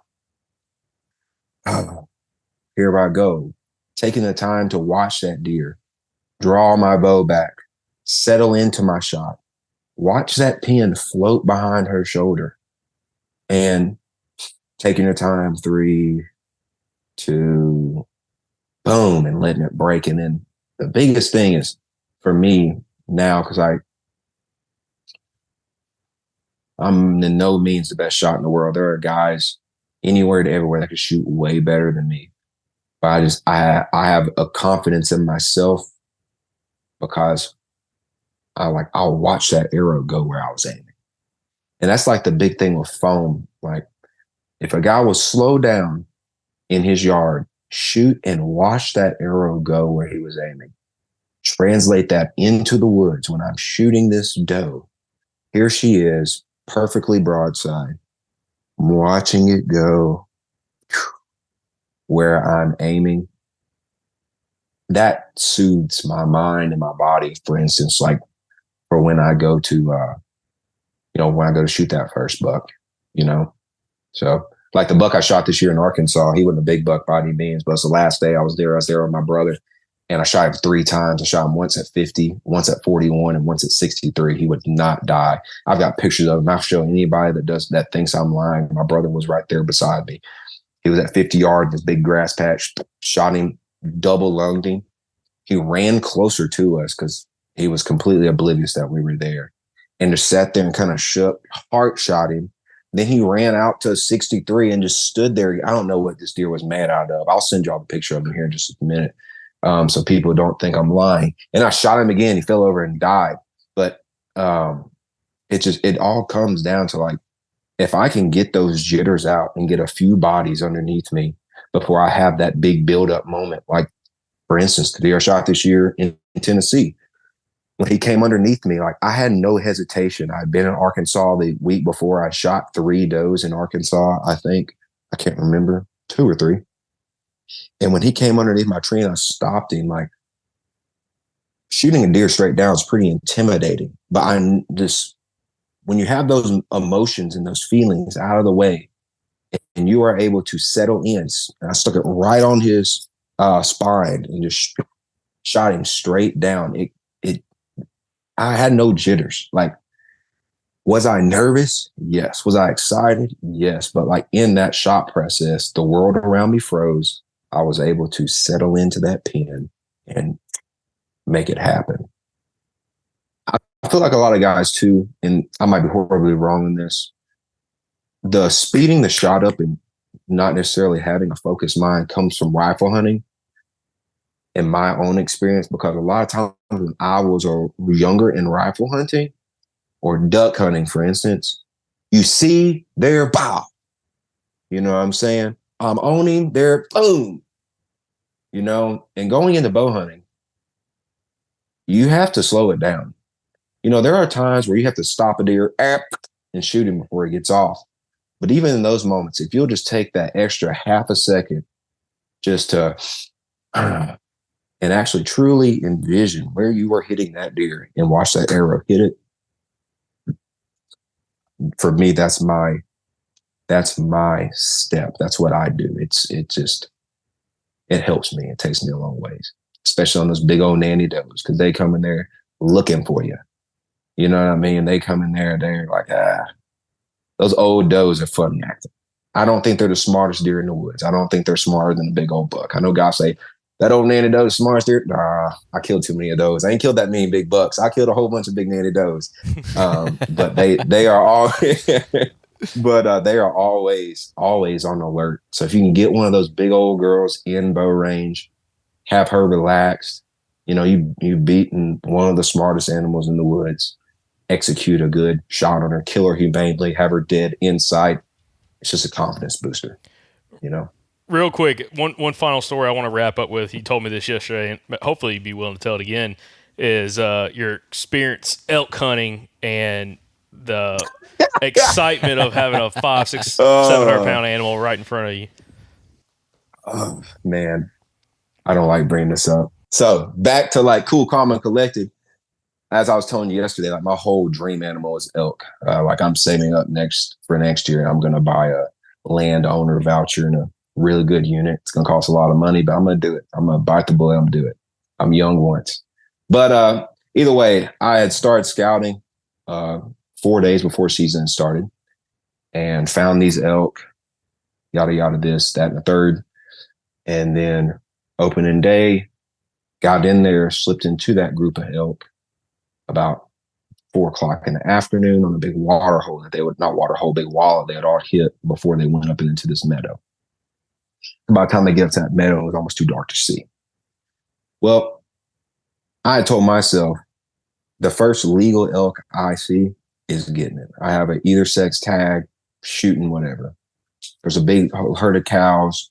They had, a few rag bulls and 2 really nice bulls. And that afternoon, as I'm sitting there, I'm about 15 yards, well, not even 15 yards, about 10 yards off of this wallow, which was my first mistake. Should have been 30.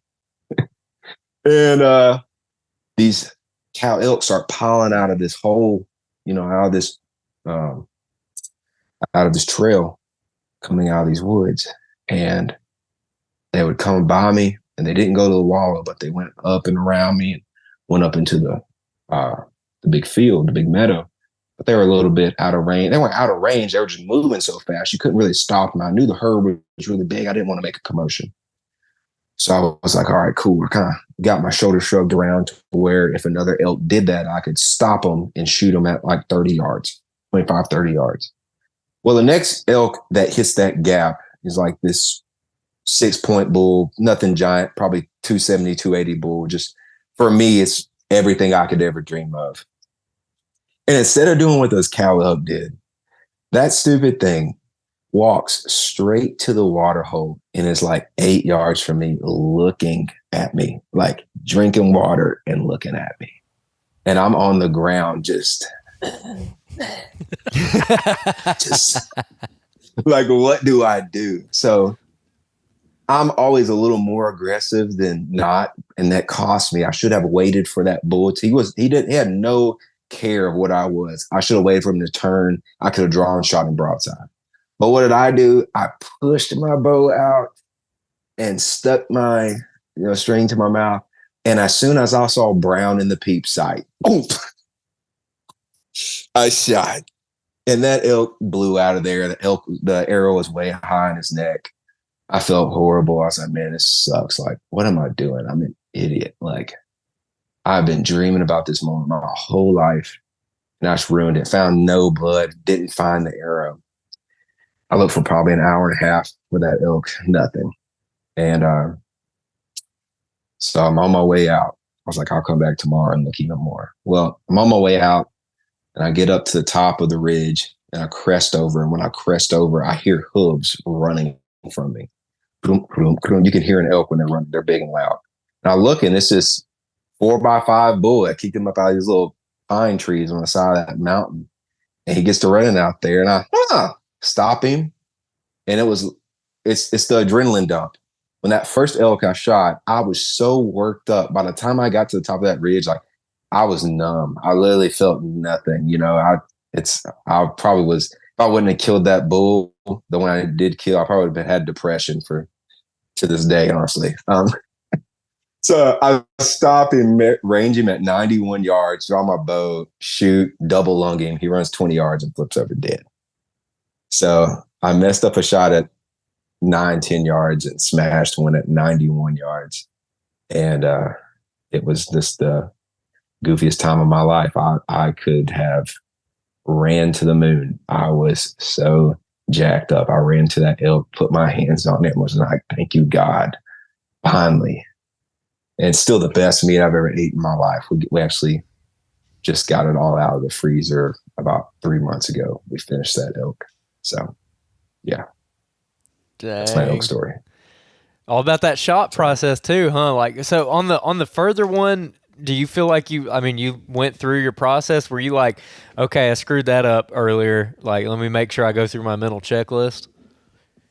I was so honed in. I don't know if I've ever been so honed in on a shot, man. Like I remember feeling like, I don't know if y'all experienced this, but when I pay attention, I do everything right. It feels like the whole world around me stops. You know what I'm saying? Like you're so fully engulfed in that moment. You got so much adrenaline going. Like I remember to this day, like ranging, sticking my rangefinder back in the pouch, going 91, down to 91, sitting in the shot, holding, and just watching that arrow just dive into that elk. It was just like, it felt like slow motion, even though it probably happened in a matter of 10 to 15 seconds, if that. I just remember going through that shot process perfectly. Like, perfectly. And if I would have done that on the first elk, you know, talked myself through the shot, I would have killed a much bigger bull. Had a crazy pack out if I would have killed that first one. But it's all right. You know, we got many more days. We're young. So awesome. Well, perfect. And I think one thing else you mentioned to me was that was the first animal you got to hunt that year. So it's not like you had your does, you know, didn't have your tune up. Yeah, you didn't have your tune up with some does quite yet. No, I didn't have any kind of tune up for anything. Well, let me think. No, I didn't. I'd hunted, I'd tried to kill a buck in velvet in Tennessee because, you know, that's like the week before elk opens up. And I'd went to town with my wife to get something because I was like, hey, I need to be in the tree at like 3 or 4 o'clock. And a storm came in while we were at Walmart, and the buck I was trying to kill, which I ended up killing in October, the buck I was trying to kill came in during that time. So it just didn't work. So. Well, yeah. Well, I'll tell you one thing. It kind of goes back down to repetition and get some experience in. By the way, we found out today, me and Andrew both drew Kansas. So we're going to where I was talking to you about. So we're going to have plenty of some bow kills under the belt before we go out there and dude, have the chance every to see a day giant. I see is getting it before we go to Kansas. Hey, I would shoot all of them. You can shoot a doe a day in Alabama. Oh, yeah. When are y'all headed to Kansas? Early November. Oh, yeah, there'd be probably 30 of them dead. I don't know you if got I'm 30 that days good. in October. Yeah, I think you overestimate us a little bit, Kelsey. So man, y'all can do it. Y'all can do it. I know y'all can. Y'all can do it, man. Y'all are good hunters. That's what I'm going for, dude. That's what I'm going for. I'm not gonna be doing many passes this especially at the club. Like I've kind of got my early season spots dialed, and I got one buck in particular I'm hunting out there, and so there's gonna be a lot of days where if I don't feel like I can kill him, I've now got probably 4 or 5 backup areas where I got a good crack at a doe, like 3 off the top of my head where I'm like I can go in there and for sure get an opportunity at a doe. Like whether or not it works out, we'll see. Like as far as if she presents a shot, but like where you were hunting last year, there's a big persimmon tree that I know about. There's a couple white oaks that I know about. There's one food plot in particular they like to come into. So I got plans. These does, man, say a prayer for Here's my question. Here's my question. Like Alabama, y'all got a pretty good amount of public land, don't you? Mm-hmm. Oh yeah. Does it get hammered during your early archery season? I know y'all have a really late rut, but do you have a lot of bow hunters in Alabama? The first week, No. The first week you'll see a decent amount of guys out. After that, no. There are some places, some pieces of public that do get a lot of non-resident pressure, actually, believe it or not. Really? Actually, non-resident bow pressure. And anyone in Alabama who hunts those knows where I'm talking about right now. But as a rule of thumb, you pretty much got it to yourself, man. Like not many. We've been joking with people because here in Alabama, our gun season typically opens the Thursday or the Saturday before Thanksgiving, and so every couple of years you'll have a calendar change where it just falls where it basically shaves off like 5 days off of deer season or off of gun season, and that's what everyone publishes the articles on. They're like they're getting rid of 5 days of deer season or whatever. Like no mention of archery season whatsoever. And we were joking with a buddy of ours from On X earlier about in Alabama, dude, like a lot of guys, like when I go to my family reunion or whatever this Thanksgiving and all those guys who deer hunt, like they don't acknowledge the existence of bow season. Like it's just not a thing, dude.